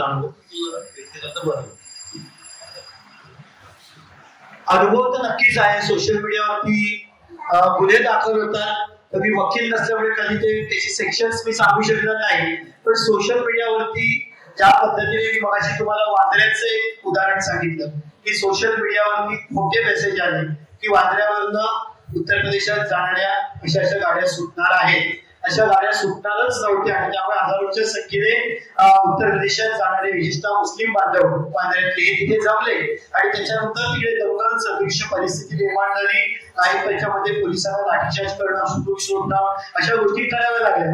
यावेळी सामाजिक समाजामध्ये तेढ निर्माण करणं, तिथे त्यांच्यावरती समाज हिताला धोका निर्माण करणं, दंगल निर्माण करणं, दंगल पेटवणं, खोटे मेसेज तयार करून समाजामध्ये तेढ निर्माण करणं असे गुन्हे हे त्यांच्यावरती जे आहेत ते दाखल करण्यात आले. खरं तरी म्हटलं तर सायबर गुन्ह्याच्या अनुषंगाने त्या गोष्टी ट्रॅक करणं किंवा ट्रेस करणं म्हटलं तर सोपं असतं आणि म्हटलं तर कठीण असतं. एक अनुभव सांगतो की एका व्यक्तीविषयी किंवा कोणाविषयी एखादा चुकीची माहिती पसरवणारा, बदनामी करणारा मेसेज जर का आला तर अनेक वेळा मेसेज येतात की ऍडमिनवर गुन्हा दाखल, असं अनेक वेळा होत नाही. तो मेसेज कोणी पाठवलाय, त्याचा सोर्स काय आहे, तो कुठं जनरेट झालाय हे ओळखणारी यंत्रणा पोलिसांकडे, सायबर सेलकडे असते. अर्थात त्यांनी त्या यंत्रणेचा योग्य वापर केला तर ती यंत्रणा योग्य पद्धतीने कार्यान्वित झाली तर त्या गोष्टींपर्यंत जाऊ शकतो. आणि ज्यांनी हा मेसेज केलेला आहे, ज्यांनी या बदनामीकारक मेसेज लोकांपर्यंत पोहोचवलेला आहे त्याच्यावरती गुन्हे दाखल होतात हे आपण बघितलेलं आहे. त्याच्यापैकी 2 उदाहरणं म्हणजे जो हिंदुस्थानी भाऊ म्हणून जो प्रसिद्ध आहे त्याच्यावरती गुन्हे दाखल झाले होते, त्याला अटक केली होती. त्याच्यानंतर महाविकास आघाडीचं सरकार असताना एक अभिनेत्री आहे केतकी चितळे, तिने शरद पवारांविषयीचं विधान केलं होतं. ते विधान प्रचंड व्हायरल झालं होतं आणि त्याच्यानंतर तिच्यावरती कारवाई केली होती, तिला अटक केली होती, ती जेलमध्ये होती. त्यामुळे गुन्हे दाखल जर का झाले तर त्याच्यावरती सायबर ऍक्ट आपला खूप स्ट्रॉंग आहे. पण शेवटी तीच आहे पूर्ण इच्छाशक्ती जर का पोलिसांची असेल तर त्याच्यामध्ये गुन्हे ट्रॅक होतात. आणखी बदलापूरला लहान मुलींवर अत्याचार झाले त्याबद्दल सोशल मीडियामध्ये सगळीकडे झाले. पण एका रात्रीत नोटबंदी होऊ शकते, एका रात्रीत लॉकडाऊन लागू शकतं. मग एका व्यक्तीला फाशी दिली तर दुसरे लागून राहतील आणि परत घटनाला थोडा आळा बसेल. त्याच्यासाठी तुम्ही मीडियामध्ये आणि गव्हर्नमेंट पर्यंत पोहोचवा की त्याला फाशी द्या आणि त्याही शाळेसमोरच त्या शाळेत नृत्य केले. तुमच्या मताशी मी सहमत आहे, दिला पाहिजे 100%. हा विषय सरकारपर्यंत पोहोचवणं किंवा फाशी देणं हा आपल्या आजच्या चर्चेचा किंवा चर्चासत्राचा विषय नसल्यामुळे मी रोज सोडून माझा डब्बा जाणार नाही याची काळजी घेतो. त्यामुळे तुमच्या भावनांशी मी सहमत आहे, झालीच पाहिजे अशा अत्याचार करणाऱ्या लोकांना फाशी, इतकंच बोलू शकतो. सोशल मीडियावर जसं तुम्ही सांगितलं वांद्र्याचं तसं सुद्धा होऊ शकतं.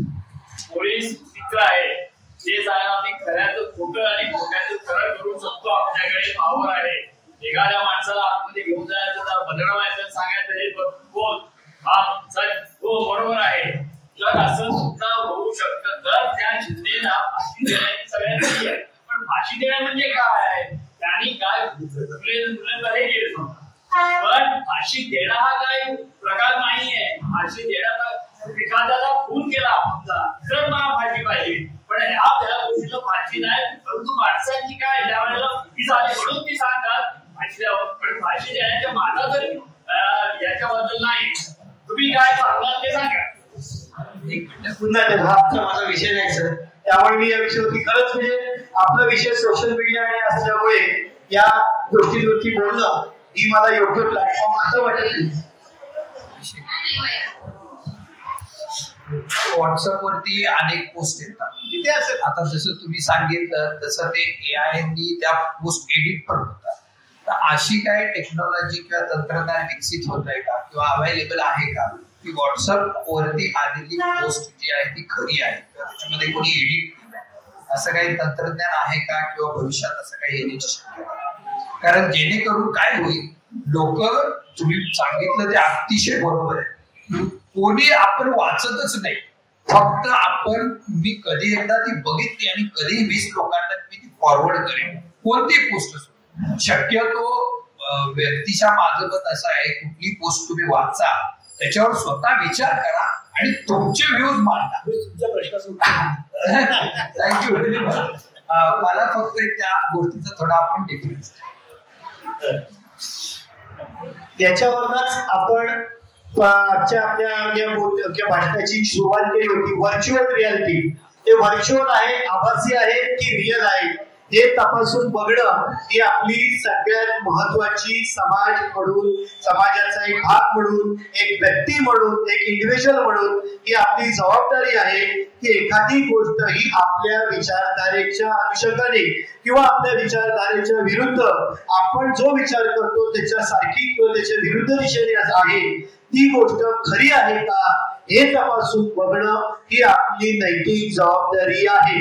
आणि जर का आपण तसे तपासून न बघता ती पोस्ट डायरेक्ट 20 जणांना आपल्याला बोट दिलंय आणि बोटाचा वापर होतोय आणि ते बोट त्या मोबाईलवरती दाबलं जातं, मोबाईलवरती 100 जणांना फॉरवर्ड करण्याची फॅसिलिटी आहे म्हणून ती फॉरवर्ड करत असेल तर पोस्ट तयार करून पाठवणाऱ्या लोकांसारखेच किंवा त्यांच्या एवढेच इक्वली आपण सुद्धा त्या गोष्टीमध्ये दोषी आहोत असं मला वाटतंय. कारण कुठलीही गोष्ट पाठवताना आपण ती नीट आहे का, साधी सोपी गोष्ट आहे. आपण केमिस्ट मध्ये औषध घेतो, औषध घेत असताना ते औषध आपण चेक करून घेतो ना त्याची एक्सपायरी डेट काय आहे. एखादी गोष्ट आपण एखादा कपडा घेतो तेव्हा तो कपडा उघडून बघतो ना की तो कपडा फाटलाय की नाही. तो एखादी गाडी घेतो तर ती टेस्ट ड्राईव्ह करून आपण गाडी घेतो, ती गाडी चांगली आहे का, बरोबर आहे. एखादं कलिंगड घेतो तेव्हा ते आपण असं वाजवून बघतो की त्यातलं लाल आहे की आहे. नारळ पाणी घेतो तेव्हा ते असं वाजवून बघतो. मग फेसबुकवरची पोस्ट आपण फॉरवर्ड करताना ती तपासून का बघत नाही. त्याच्यामध्ये एकतर आपला अतिउत्साह किंवा जी पोस्ट आले त्या पोस्ट मध्ये आपण स्वतःला भावनिक दृष्ट्या गुंतवून घेतो, त्याच्या विचारांशी आपण नकळत समरस होतो आणि ते विचार आपले विचार आहेत असं समजून आपण पाठवतो. आता एक मेसेज येतात, या देवाची पोस्ट पाठवा 100 दिवस 10 मिनिटांमध्ये तुम्हाला चांगली बातमी मिळेल. आता अशी पोस्ट अनेक भावनिक लोक लाख पोस्ट फॉरवर्ड करतात, तरी तुमचं काही होत नाही. पण ज्यांनी ही पोस्ट केलेली असते त्या लोकांचा त्याच्यामध्ये आर्थिक फायदा होतो. पोस्ट फॉरवर्ड करणं आणि पोस्ट युट्यूब वरती फॉरवर्ड करणं किंवा ती शेअर करणं, ती लाईक करणं, याच्यावरती एक खूप मोठी अर्थव्यवस्था अवलंबून आहे. ती अर्थव्यवस्था याच्या मागे काम करत असते आणि ही अर्थव्यवस्था कुठेतरी त्यांची आर्थिक गणित जुळावीत, वेळसावाव्यात याच्यासाठी अशा पद्धतीचं परसेप्शन हे क्रिएट केलं जातं. हा एक महत्वाचा मुद्दा याच्या प्रश्नामुळे तो मुद्दा हायलाइट झाला. त्यामुळे कुठलीही पोस्ट करताना आपण ती तपासून बघणं हेच गरजेचं आहे. ती जर का पोस्ट तपासून बघितली तर एखादी दुर्घटना टाळू शकते. बदलापूरच्या बाबतीमध्ये जो अनेक चुकीचे समज पसरवले गेले ते पसरवलेले समज टाळले जाऊ शकतात. एखाद्या व्यक्तीविषयी आपलं एखादं मत जे आहे ते निर्माण होऊ शकत नाही किंवा ते होण्यापासून थांबू शकतं. आपल्या एखाद्या मत तयार होण्यामुळे सामाजिक स्वास्थ्य किंवा सामाजिक परिस्थिती जर का बिघडणार असेल तर ते आपण थांबवू शकतो. आपण कोणाचं तरी आयुष्य वाचवू शकतो, आपण कोणाला तरी मदत करू शकतो. हे एवढं सगळं आपण करू शकतो. तुम्हाला माहिती होतं का? एकदा थँक्यू बोला मला सगळ्यांनी. एवढ्या सगळ्या गोष्टी आपण करू शकतो. तेव्हा फक्त एकच आहे की क्लिक करण्याच्या आधी, फॉरवर्ड करण्याच्या आधी, शेअर करण्याच्या आधी, लाईक करण्याच्या आधी कृपया ती पोस्ट तपासून बघा. 10 वेळा तपासून बघा. एखादी फेक न्यूज त्या बातमीतून येते पण तसं कधीच घडलेलं नसतं. कुठल्या तरी परदेशामधल्या नदीचा व्हिडिओ आला होता आणि नाशिक मधल्या नदीला महापूर, कोकणातली जगबुडी नदी वाहून वाहते हे ते दाखवलं जात होतं. ही फेसबुक किंवा सोशल मीडियाचा डिसएडव्हान्टेज आहे. याच्यामध्ये अनेक वेळा न्यूजवाल्यांच्या तोंडी एखादं वेगळं वाक्य टाकलं जातं आणि ते मॉक केलं जातं, त्याच्यामध्ये ते टक केलं जातं आणि आम्ही ते बोलतोय हे असं अनेक वेळा होतं. ज्ञानदा कदमच्या बाबतीत, प्रसिद्ध जोशीच्या बाबतीत आणि काही वेळा माझ्या बाबतीतही अशा गोष्टी घडलेल्या आहेत. ज्या गोष्टी तुम्ही बोललेल्या नसतात तिकडे चिरफाड करून त्याचं एडिट करून ते दाखवलं जातं आणि एक नरेटिव्ह सेट केला जातो, फेक न्यूज पसरवल्या जातात. या गोष्टी सुद्धा थांबवल्या जाऊ शकतात जेव्हा आपण फॅक्ट चेक केला तर त्या गोष्टीवरती चेक करूनच पोस्ट जी आहे ती तपासणं पाठवणं गरजेचं आहे. आपण डॉक्टरकडे गेलो, डॉक्टर आपल्याला चेक करून औषध देतो ना. डॉक्टरकडे आज हे औषध या मुठभर गोळ्या उचलल्या खा, डायरेक्ट करा.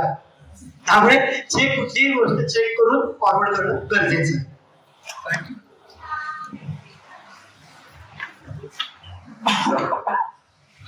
डॉक्टर बाबासाहेब आंबेडकरांनी मीडिया, पत्रकारिता हा लोकशाहीचा चौथा स्तंभ आहे. तर आंबेडकरांना काय अपेक्षित होतं मीडिया त्यावेळेस?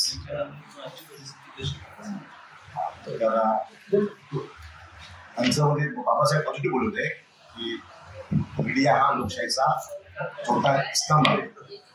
तर त्या अनुषंगाने आताच्या परिस्थितीमध्ये तर तो बाबासाहेबांना कसा अपेक्षित आणि त्याचे एक्साइटमेंट बाबासाहेब काय होते?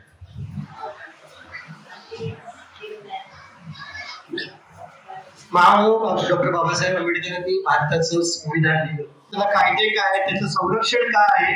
आज बदलापूर मधल्या जर का त्या घटनेला त्या अक्षय शिंदेला जर का फाशी झाली तर बाबासाहेब आंबेडकरांनी आपल्या भारताच्या नागरिकांच्या संरक्षणासाठी जे संविधानाचा आधार दिलाय ते त्याच्यामध्ये महत्वाचं असतं. आणि बाबासाहेबांनी पत्रकार, ज्याला पुढे मीडिया म्हणायला लागलो, टीव्ही मीडिया, त्याच्या डिजिटल झाला, हा चौथा स्तंभ आहे, होता आणि असणार आहे. फक्त त्या चौथ्या स्तंभाचा वापर आपण कसा करतोय हे तितकंच महत्वाचं असणार आहे. कारण पत्रकारिता प्रत्येक जण आपापल्या पद्धतीनं पत्रकारितेत आपलं योगदान देत असतो, काम करत असतो, बातमी देत असतो. पण जर का तुम्ही म्हणाल अगदी स्पष्ट उत्तर द्यायचं झालं, मी जवळजवळ 18-19-20 वर्ष पत्रकारितेत आहे. टेलिव्हिजन जर्नलिझमचा मीच प्रॉडक्ट आहे. टेलिव्हिजन जर्नलिझमच्या अगदी सुरुवातीच्या काळापासून मी टीव्ही पत्रकारितेमध्ये आहे. त्यामुळे मी पत्रकारितेत आलो तेव्हाची पत्रकारिता, माझ्या पत्रकारितेत 8-10 वर्ष झाल्यानंतरची पत्रकारिता आणि आता पत्रकारितेच्या एका मध्याच्या मोडवरती मी असतानाची म्हणजे सिनियर लेवलला मुंबई हेड लेवलला आल्यानंतरची पत्रकारिता, याच्यामध्ये दूरदर्शनच्या टॉवर जे आहे तेवढा फरक आहे, जमीन आसमानाचा फरक आहे. आता डॉक्टर बाबासाहेब आंबेडकरांना अपेक्षित असलेली पत्रकारिता ही राहिलेली नाही. हे मी अगदी तुम्हाला खेदाने जरी म्हणत असतो तरी हे फॅक्ट आहे. आपण काम करत असताना खूप गोष्टी कशा दाखवायच्या. आता एक सोपं उदाहरण सांगतो. अनेक वेळा आपलं बुद्धभूषण शिंदे खूप काम करतो, तो अनेकांना मदत करतो. दीपक सोनावणे आहे, तो काम करत असतो. नेहमी लोक मला फोन करतात, दादा हे केलंय, दादा मी आज तृतीय पंथीयांसाठी हे केलं, दादा आज मी गरीब मुलांसाठी हे केलं, दादा मी आज महिलांसाठी हे कार्य केलं. पण अनेक वेळेला माझ्या प्रोफेशनल रिक्वायरमेंटमुळे किंवा प्रोफेशनल लिमिटेशन्समुळे मी या गोष्टी दाखवू शकत नाही. हे सत्य आहे आणि सत्य मी नाकारणार नाही. कारण ते सत्य सांगण्याची हिंमत आहे ती डॉक्टर बाबासाहेब आंबेडकरांसारख्या व्यक्तींकडून आपल्याला नाही. खरं आहे, खरं आहे, नाही दाखवू शकत. पण त्याच्यासाठी गिव्ह अँड टेक असते. टीव्ही पत्रकारिता विशेषतः मी बोलू शकेन, हे समाज प्रबोधन करण्यापेक्षा सध्याच्या काळात टेलिव्हिजन आल्यापासून टेलिव्हिजन हा एक व्यवसाय आहे. एक व्यवसाय आहे. व्यवसायामध्ये कसं असतं, मी इकडे एखादी गोष्ट विकायला बसलो, मी त्याच्या 100 रुपये इन्व्हेस्ट केले तर त्या 150 रुपये, 120 रुपये, 110 रुपये, 101 रुपये, 102 रुपये तरी मला आले पाहिजे. तसंच टीव्हीची आर्थिक गणित आहे. त्यामुळे त्यांना टीआरपी मेंटेन करावा लागतो.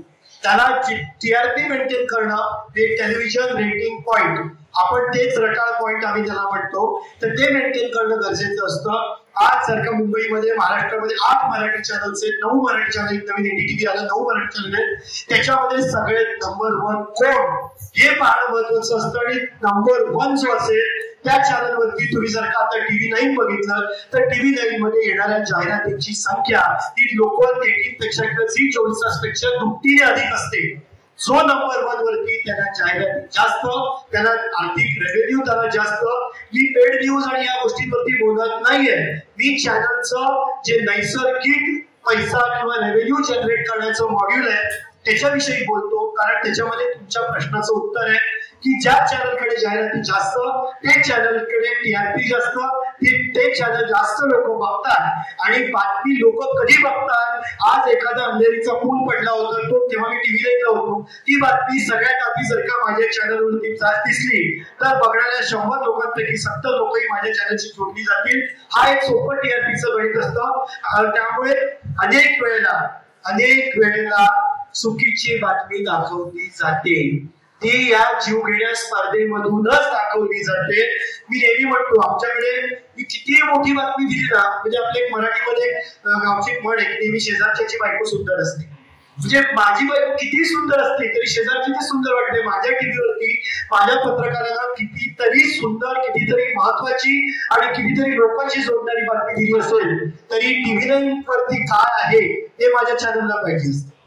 आणि ह्या स्पर्धेमधून अनेक वेळेला जबाबदारीने सांगतोय आणि जाणीवपूर्वक सांगतोय की अनेक वेळेला चुकीची बातमी दिली जाते. आणि हे कधीच बाबासाहेब आंबेडकरांनी जो 4था स्तंभ सांगितलेला आहे त्याला जे आहे ते पूरक ही गोष्ट नाही, किंवा त्याला रिप्रेझेंट करणारी, रिफ्लेक्ट करणारी ही गोष्ट नाही. हे मला खेदपूर्वक पण जाणीवपूर्वक मी सांगतोय की अशी परिस्थिती राहिलेली नाही. टेलिव्हिजन हे माध्यम वेगळं आहे, पण मगाशी मी म्हणालो तसं give and take, social media मधल्या एक माध्यमाचा हा सुद्धा एक भाग आहे. गिव्ह अँड टेक कसं असतं, गिव्ह रिस्पेक्ट, टेक रिस्पेक्ट. तुम्ही मला भाजी दिली, मी तुम्हाला पैसे दिले. तसंच प्रेक्षकांना जे आवडतं ते दाखवण्याची जबाबदारी या टीव्हीवरची टीव्ही किंवा माध्यमांची असते. तुमच्या चॉईस नुसार आमची चॉईस ठरत असते, कारण तुमची चॉईस जी आहे ती मला टीआरपी मध्ये रिफ्लेक्ट होत असते आणि टीआरपी मध्ये ज्या गोष्टी दिसतात त्याच्यातून माझ्या चॅनलला रेव्हेन्यू येणार असतो. त्यामुळे सगळ्या गोष्टी तुमच्या चॉईस वरती अवलंबून असतात. त्यामुळे जर का अशा गोष्टी दाखवण्यामध्ये माध्यम किंवा चॅनल दोषी असतील तर तेवढेच दोषी ते बघणारे प्रेक्षक आहेत असं मी 100% सांगतो. त्याचं महत्वाचं कारण असं की उद्या जर का मी दाखवलं की भगतसिंग नगर मध्ये बुद्धभूषण शिंदेने खूप छान काम केलं, तिथे रोजच्या 200 लोकांना तू जेवायला देतो, महिन्याला 5,000 महिन्याला तू सॅनिटरी पॅड देतो, शिक्षणाच्या मुलांसाठी शिकणाऱ्या मुलांसाठी वर्कशॉप होते, सगळं दाखवतोय. हे सगळं दाखवत असताना तिथे दुसऱ्या बाजूला ऐश्वर्या राय आणि अभिषेक बच्चन यांचा डिवोर्स होतोय. गेली 3 वर्ष ते त्यांच्या जलसा या मामल्यावरती अमिताभ बच्चन आणि जया सोबत राहत नाहीये. त्यांचं आराध्यावरून कोणाकडे ठेवायची याच्यावरनं जोरदार भांडण झालेलं आहे. त्याच्यामध्ये जया बच्चन त्यांच्या फ्लॅटवर रागाने निघून गेली आणि तिने बाहेर येऊन आपला मोबाईल आपटला. या गोष्टी तुम्ही बघणार की कोण तो बुद्धभूषण शिंदे त्यांनी केलेलं समाजकार्य बघणार. सांगा मला, सोपी गोष्ट आहे. जयामध्ये जैसा मागत आहे तैसा अनुभव. तुम्ही जसे बघता, तुम्ही जी मागणी करता तेच पुरवठा करण्याचं काम आहे. तुम्ही कॉफीच्या दुकानात जाऊन कॉफी मागत कॉफी देणार, मटणावाल्याकडे जाऊन मटण मागत मटण देणार, मिठाईच्या दुकानात जाऊन मलाई पेढे मागत तू मलाई पेढे देणार आणि रिक्षावाल्याला सांगाल की तुम्हाला मोतीराम नगरला जायचं, तू तिकडे चालून सोडणार. सांगायचं तात्पर्य असं आहे, स्वाभाविक आहे तुमच्याकडे तितकंच मोकळेपणात उत्तर की तेच बघितलं जाणार. आणि हेच कारण आहे आपल्याला बोलणं खूप सोपं असतं. टीव्ही वाले काय दाखवत नाहीत रे, टीव्ही वाले काय दाखवतात ते आपण तेच बघतो. तो संजय राऊत दिवसभर बोलतो म्हणून त्याच्याविषयी शिव्या घालतो, पण तो बोलतोय आपण ऐकतो ना. गेले 10 मिनिटं आपण त्याला शिव्या घालत बसलेलो नाटकामध्ये नाट्यावरती. याचा अर्थ तो गोरेगावच्या सिद्धार्थनगर मोतीरामनगरच्या नाक्यावरती 10 लोकांपर्यंत पोहोचलाय. तो 10 लोकांपर्यंत त्याच्यावरती पॉझिटिव्ह निगेटिव्ह काही का असे ना आपण चर्चा करतोय, ही गोष्ट झालेली आहे. त्यामुळे बऱ्याच गोष्टी आपल्यावरती अवलंबून असतात. आपण त्या गोष्टींकडे कसं बघतो. म्हणून मगाशी म्हटलं ना पाडगावकरच्या 4 वेळी, झाडाला काटे असतात की खरं असतं आणि फुलं फुलून येतात हे काही खरं नसतं. फुलासारखं फुलायचं की काट्यासारखं चालायचं तुम्हीच ठरवा. म्हणजे एखादी गोष्ट असते ती टोचून घ्यायची की त्या गोष्टींमध्ये आपण छान आपल्याला आनंद मिळवायचा आणि समाजाला आनंद द्यायचा हे आपल्यावरती असतं. हेच नेहमी मी हेच सांगतो की आपण नेहमी माध्यमांना दोषी ठरवतो. हो, आम्ही दोषी आहोत, 100% दोषी आहोत. म्हणून मी पहिलं माझ्याकडचं सांगितलं की हो आम्ही चुकतो म्हणून.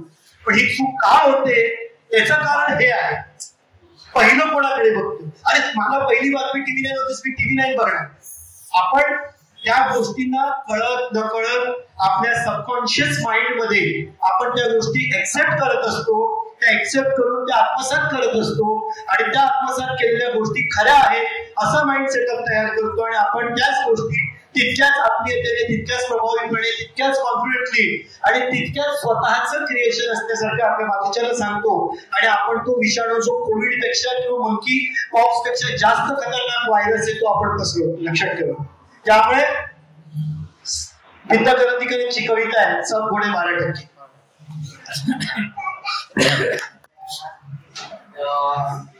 असा एक प्रश्न होता, गेली 10 वर्ष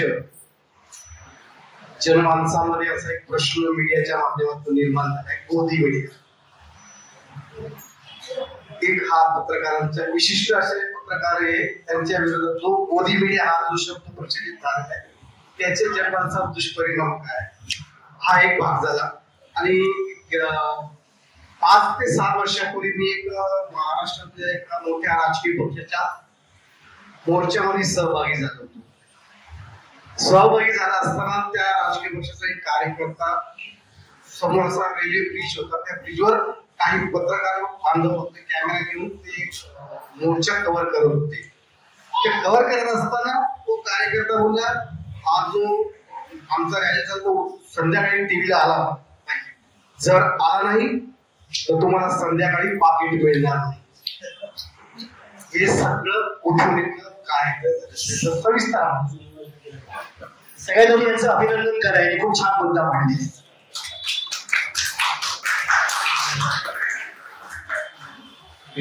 मी थेट तुम्हाला छत्रपती शिवाजी महाराजांच्या काळात घेऊन जातो.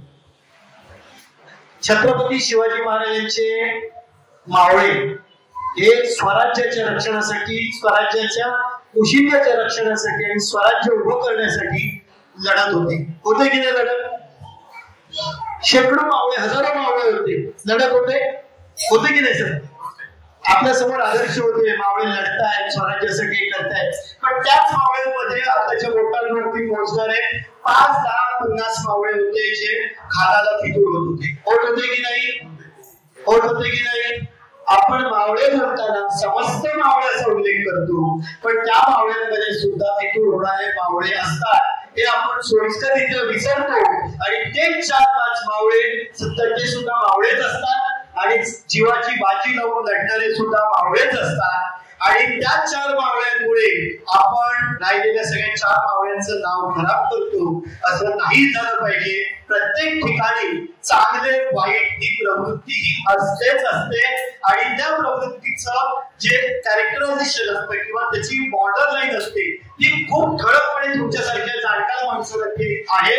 आज महाराष्ट्रामध्ये तुम्ही महाराष्ट्राच्या कुठल्याही जिल्ह्याचा, महाराष्ट्रातल्या 29 कॅबिनेट मंत्र्यांपैकी 29 कॅबिनेट मंत्र्यांना, मुख्यमंत्र्यांसह गेल्या 5 वर्षातल्या राहिलेल्या सगळ्या मुख्यमंत्र्यांना, सगळ्या नेत्यांना, गोरेगाव मधल्या प्रत्येक नेत्याला, आमदाराला विचारा, पंकज दळवींनी कधी असं काम केलं? तर त्याचं उत्तर नाही असंच येईल. मीच नाही, माझ्यासोबत अशी अनेक लोक आहेत जी लोक जेन्युअनली, सर मला जेव्हा पत्रकारितेत आलो ना, मी बॉम्बे कॉलेज ऑफ जर्नलिझम मध्ये होतो, केसी कॉलेज, अगदी रिच एरिया आणि छान कॉलेज तिकडे मी होतो. मला तिकडे माझ्या प्रोफेसरने विचारलं की why you want to become a journalist? मी म्हटलं सर, सगळ्यांनी सांगितलं की मला सोशल मीडियासाठी व्हायचंय, मला समाजात, माझी बायको पण त्याच्यामध्ये होती, तिने पण सांगितलं मला समाजासाठी काहीतरी खूप करायचंय, समाजासाठी खूप मोठी प्रयत्न करायची आहे, मला समय करायचं, म्हणून मला पत्रकार व्हायचं. माझं उत्तर वेगळं होतं. म्हटलं sir, I want to become a professional journalist. मला माझ्या ब्रेड अँड बटर साठी मला पत्रकारितेत घ्यायचंय. मी अतिशय प्रोफेशनल जर्नलिस्ट असणार आहे आणि माझ्या या प्रोफेशनल एक्झामच्या माध्यमातून मला जे ऍडव्हान्टेज मिळेल, मला जे माझी ताकद वाढेल, मी जे ताकदवान होईल, माझी जी शस्त्र निर्माण होईल, त्या शस्त्राच्या माध्यमातून मी आधी माझं पोट भरून समाजासाठी काम करण्याचा प्रयत्न करीन. आणि म्हणून मला यायचंय, कारण समाजासाठी काम करायचं असेल तर आधी मी ताकदवान झालो पाहिजे. पेट में जाना है तो सुबह पे गाना है. त्यामुळे मी ताकदवान झालो पाहिजे. त्या अनुषंगाने मी काम केलं. त्यामुळे चवल्या पवल्याच्या आठवणामध्ये काम करणारे पाकिट पत्रकार असतात. चवल्या पवल्याच्या राजकारणामध्ये पाकिट घेऊन समाजसेवा करणारे समाजसेवकही असतात, जे तुम्हाला समाजसेवा करताना कॉटेजच्या साडीत, बिस्कटलेले केस आणि तुमच्यासाठी ओळख फिरतात. त्यांनी स्टेटच्या मागे एक पॅकेज ठरवलेलं असतं. त्यामुळे ही वृत्ती ही एका व्यवसायातली नसून ही प्रवृत्ती आहे. ही प्रत्येक ठिकाणी आपल्याला पाहायला मिळते आणि मी पत्रकार म्हणून नेहमी अशा प्रवृत्तीचा निषेध हा करतच आलेलो आहे. असे पाकिट पत्रकार तुमच्याकडे मोतीहारनगरमध्ये अनेक वेळा येत असतील की तुम्ही बांधकाम करताय, 20,000 द्या, 15,000 द्या, 10,000 द्या. असे कोणी आले तर नक्कीच मला संपर्क साधा. आपण त्यांचं कसं त्यांना कात्रजचा घाट दाखवायचा ते आपण नक्कीच करू शकतो. इतकं मी तुम्हाला म्हणू शकतो. हे दुसऱ्या प्रश्नाचे उत्तर दिलं. पहिला प्रश्न तुमचा होता गोटी मीडिया, बरोबर? अतिशय महत्वाचा प्रश्न आहे. कसं असतं ना की राज्यकर्ते असतात, ते राज्यकर्ते अष्टावधानी असतात, सगळ्या गोष्टींचं त्यांना भान असतं. तर म्हणजे माध्यमांना सोबत घेऊन एक परसेप्शन क्रिएट करण्याचं काम हे होतंय हे मी मान्य करेन. आणि गेल्या 8 ते 10 वर्षामध्ये हे जास्त वाढलेलं आहे, हेही मी तितकंच सांगेन. पण याच्यामध्ये पत्रकार म्हणून जर का मला विचारा, मी दिल्लीमध्ये सुद्धा काही वर्ष काम केलेलं आहे. मी झी 24 तास असताना दिल्लीमध्ये काम केलं आणि तेव्हा काँग्रेसचं राज्य होतं. त्याच्यानंतर भाजपाचं राज्य असताना सुद्धा मी दिल्ली, देशाची राजकीय राजधानी, सांस्कृतिक वैचारिक म्हणणार नाही पण देशाची राजकीय राजधानी असलेल्या दिल्लीमध्ये मी पत्रकारिता केलेली आहे. काँग्रेसचं राज्यही बघितलेलं आहे, भाजपाचंही राज्य बघितलेलं आहे. फक्त कुठेतरी प्रत्येक जण साहेब आपापल्या पद्धतीनं मी तुम्हाला मी कुठल्याही विचारधारेचा नाही. यांचं आणि माझं मगाशी बोलणं झालं, माझी विचारधारा माणुसकीची आहे. व माणूस तिच्या फायद्यासाठी असेल तोच माझा पक्ष आणि तिकडेच माझं लक्ष. त्यामुळे त्याच्यापूर्वी आधी सुद्धा मी महाराष्ट्रातल्या तुम्हाला आता या त्याच्या 5 कोट्यांवरती नावं जी सांगेन ज्यांना आपण आदरार्थी पत्रकार म्हणतो असे पत्रकार होते, पण अशा ज्येष्ठ पत्रकारांनी पद्मश्री घेतलं, पण अनेक वर्ष काँग्रेस नावाच्या राजकीय पक्षाच्या अभ्यास दौरे केले परदेशात, त्यांच्या तिकिटावरती त्यांच्या खर्चावरती आपलं घर उभा केली, त्यांच्या पक्षावरती स्वतःला ज्येष्ठ पत्रकार बनवलं आणि नंतर ते मोठ्या मोठ्या पदांवरती खासदार होऊन गेलेले अनेक पत्रकार मी तुम्हाला सांगतो. तसेच आता सुद्धा अनेक पत्रकार आहेत भाऊ तोरसेकरांसारखे जे ज्यांचं मी नावं घेऊन बोलतो, मी व्यक्ती प्रॅक्टिकल खऱ्या गोष्टी आहेत. त्यामुळे ही लोक जी आहेत ते परसेप्शन करायचं काम करतायत. एका बाजूला हे आणि एका बाजूला ते, आणि यांच्यामध्ये जी तडपडणारी लोक असतात ती आमच्यासारखी असतात, जी पत्रकारितेची इमान राखून असतात, जी प्रोफेशनल पत्रकार असतात. त्यामुळे आपल्याला हे एक नरेटिव्ह आहे, मोदी मीडिया आहे मान्य, त्यांच्या नरेटिव्ह सेट करणारी मीडिया त्यांनी त्यांच्या अकॉर्डिंगली सेट केली असेल असं माझं मत आहे, पण तो त्यांच्या राजकारणाचा एक भाग झाला. दुसऱ्या बाजूला आधीच्या गव्हर्नमेंट मध्ये सुद्धा अशा पद्धतीनं नरेटिव्ह सेट करणारे पत्रकार हे होते, आहेत आणि असतील. एखादी विचारधारा जर त्यांनी मांडली आणि ती आपल्या विचारधारेच्या व्यवस्थित विरुद्ध असेल तर आपण त्याला एक टायटल देऊन मोकळं होतो, आणि हा यात काहीही चुकीचं नाहीये. हे कॉमन ह्युमन बिहेवियर, सर्वसामान्य मानवीय आचरण आहे असं मी म्हणतो. आपल्या विरोधी कोणाला समजा हे माझ्या विरोधी बोलले काही तर मी याला कॅरेक्टराइज करून टाकलं, हा माणूस असा आहे, हा माणूस कुठला त्याचे टी शर्ट घालतो, हा माणूस असं बोलतो, त्या माणसाने असं केलंय, त्या माणसाच्या हातात अंगठी आहे, त्या माणसाच्या डोळ्यात चष्मा लावतोय, तो त्या चष्मा, असं एक नरेटिव्ह सेट केलं जातं आणि हा राजकारणाचा भाग असतो. पण मी माझ्यापुरतं एवढं सांगितलं आहे, हे दोन्ही बाजूला अशा पद्धतीची ज्या पद्धतीची लोक आहेत, माणसं आहेत, आपण फक्त आपल्या चष्म्यातून त्यांच्याकडे कसं बघतो हे महत्वाचं असतं. आपल्याला ती माणसं कधी अधोरेखित होतात, ती माणसं कधी दिसतात, तर आपण आपल्यापेक्षा वेगळं काहीतरी बघतो. त्यामुळे त्याचं स्वाभाविक आहे आणि त्यावेळी सुद्धा अशी पत्रकार होते आणि आहेत. मी तुम्हाला अगदी खरं सांगतो, 5 नावं मी घेऊन घ्यायची नाहीये, तर 5 ज्येष्ठ पत्रकारांची नावं सांगतो ज्यांनी आपण आता 2च पक्ष राजकीय पक्ष झाले, काँग्रेस आणि भाजप. तर काँग्रेसच्या विचारधारा ही अगदी स्वतःच्या घरच्या मुलीचं लग्न कार्य असल्याच्या आत्मीयतेने तळमळतेने पुढे नेणारे पत्रकार मी या पत्रकारितेत माझ्या 20 वर्षात बघितलेले आहेत. आणि मोदी मीडिया जो सोकॉल्ड बोलतो, मी तो शब्द वापरणार नाही कारण मीडियाचाच भाग आहे, त्यामुळे असं बोलतोय मला योग्य वाटणार नाही. पण हो, या गोष्टी आहेत, पण त्याच्यामध्ये चांगले काम करणारे पत्रकार सुद्धा आहेत. आणि मराठी मीडियामध्ये तुम्हाला ज्या प्रकर्षाने जाणवेल, अनेक लोकांची आहे ती तळमळीने काम केलं जातं. आता मी एखादी काँग्रेसची महाविकास आघाडीची रॅली दाखवली की मला त्यावेळी ऑफिसने दिलेली असाइनमेंट असते, तो माझ्या त्यावेळेचा प्रोफेशनल भाग असतो. त्याच्यासाठी माझी कंपनी मला महिन्याच्या 1 तारखेला माझ्या अकाउंटमध्ये पैसे जमा करणार असते. त्यामुळे मी तुमची मुलाखत घेतोय की तुमची मुलाखत घेतोय की भाजपच्या विचारधारेचे आहात, तुम्ही डाव्या विचारधारेचे आहात, हे माझ्यासाठी अतिशय क्षुल्लक किंवा गरजेचं नसतं. मी पहिलंच म्हटलं आय एम दॅट प्रोफेशनल, माझ्यासाठी तो प्रोफेशनल माझ्या कामाचा भाग असतो. मग यांना वाटतं की मी महाविकास आघाडीची बाईक घेतोय म्हणजे मी त्यांची तळी उचलतोय, आणि यांना वाटतं की जर का मी भाजपची बाईक घेतली म्हणजे मी मोदी मीडिया आहे. तर it's all the matter of narrative, perception and the way you look at the matter. That's it.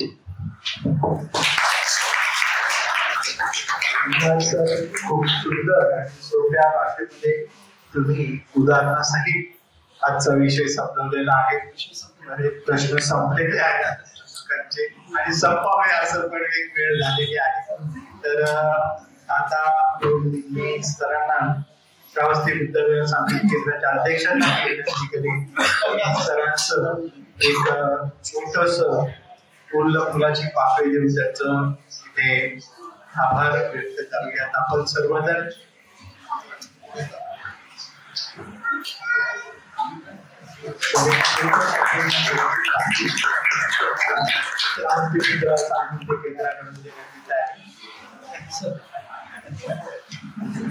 मला तुम्ही मान दिला हेच माझं धन आहे. त्यामुळे मी मला दिलेलं मानधन सन्मानपूर्वक अध्यक्षांना परत सुपूर्द करतोय, कारण मी कोरेगावकर या आपल्या आपुलकीनं आणि प्रेमानं आलो होतो. त्यामुळे हे माझ्याकडून तुमच्या एखाद्या समाजकार्यासाठी मी तुमच्या हातात पूर्ण सुपूर्द करतो. मी सन्मानपूर्वक स्वीकार करा. धन्यवाद.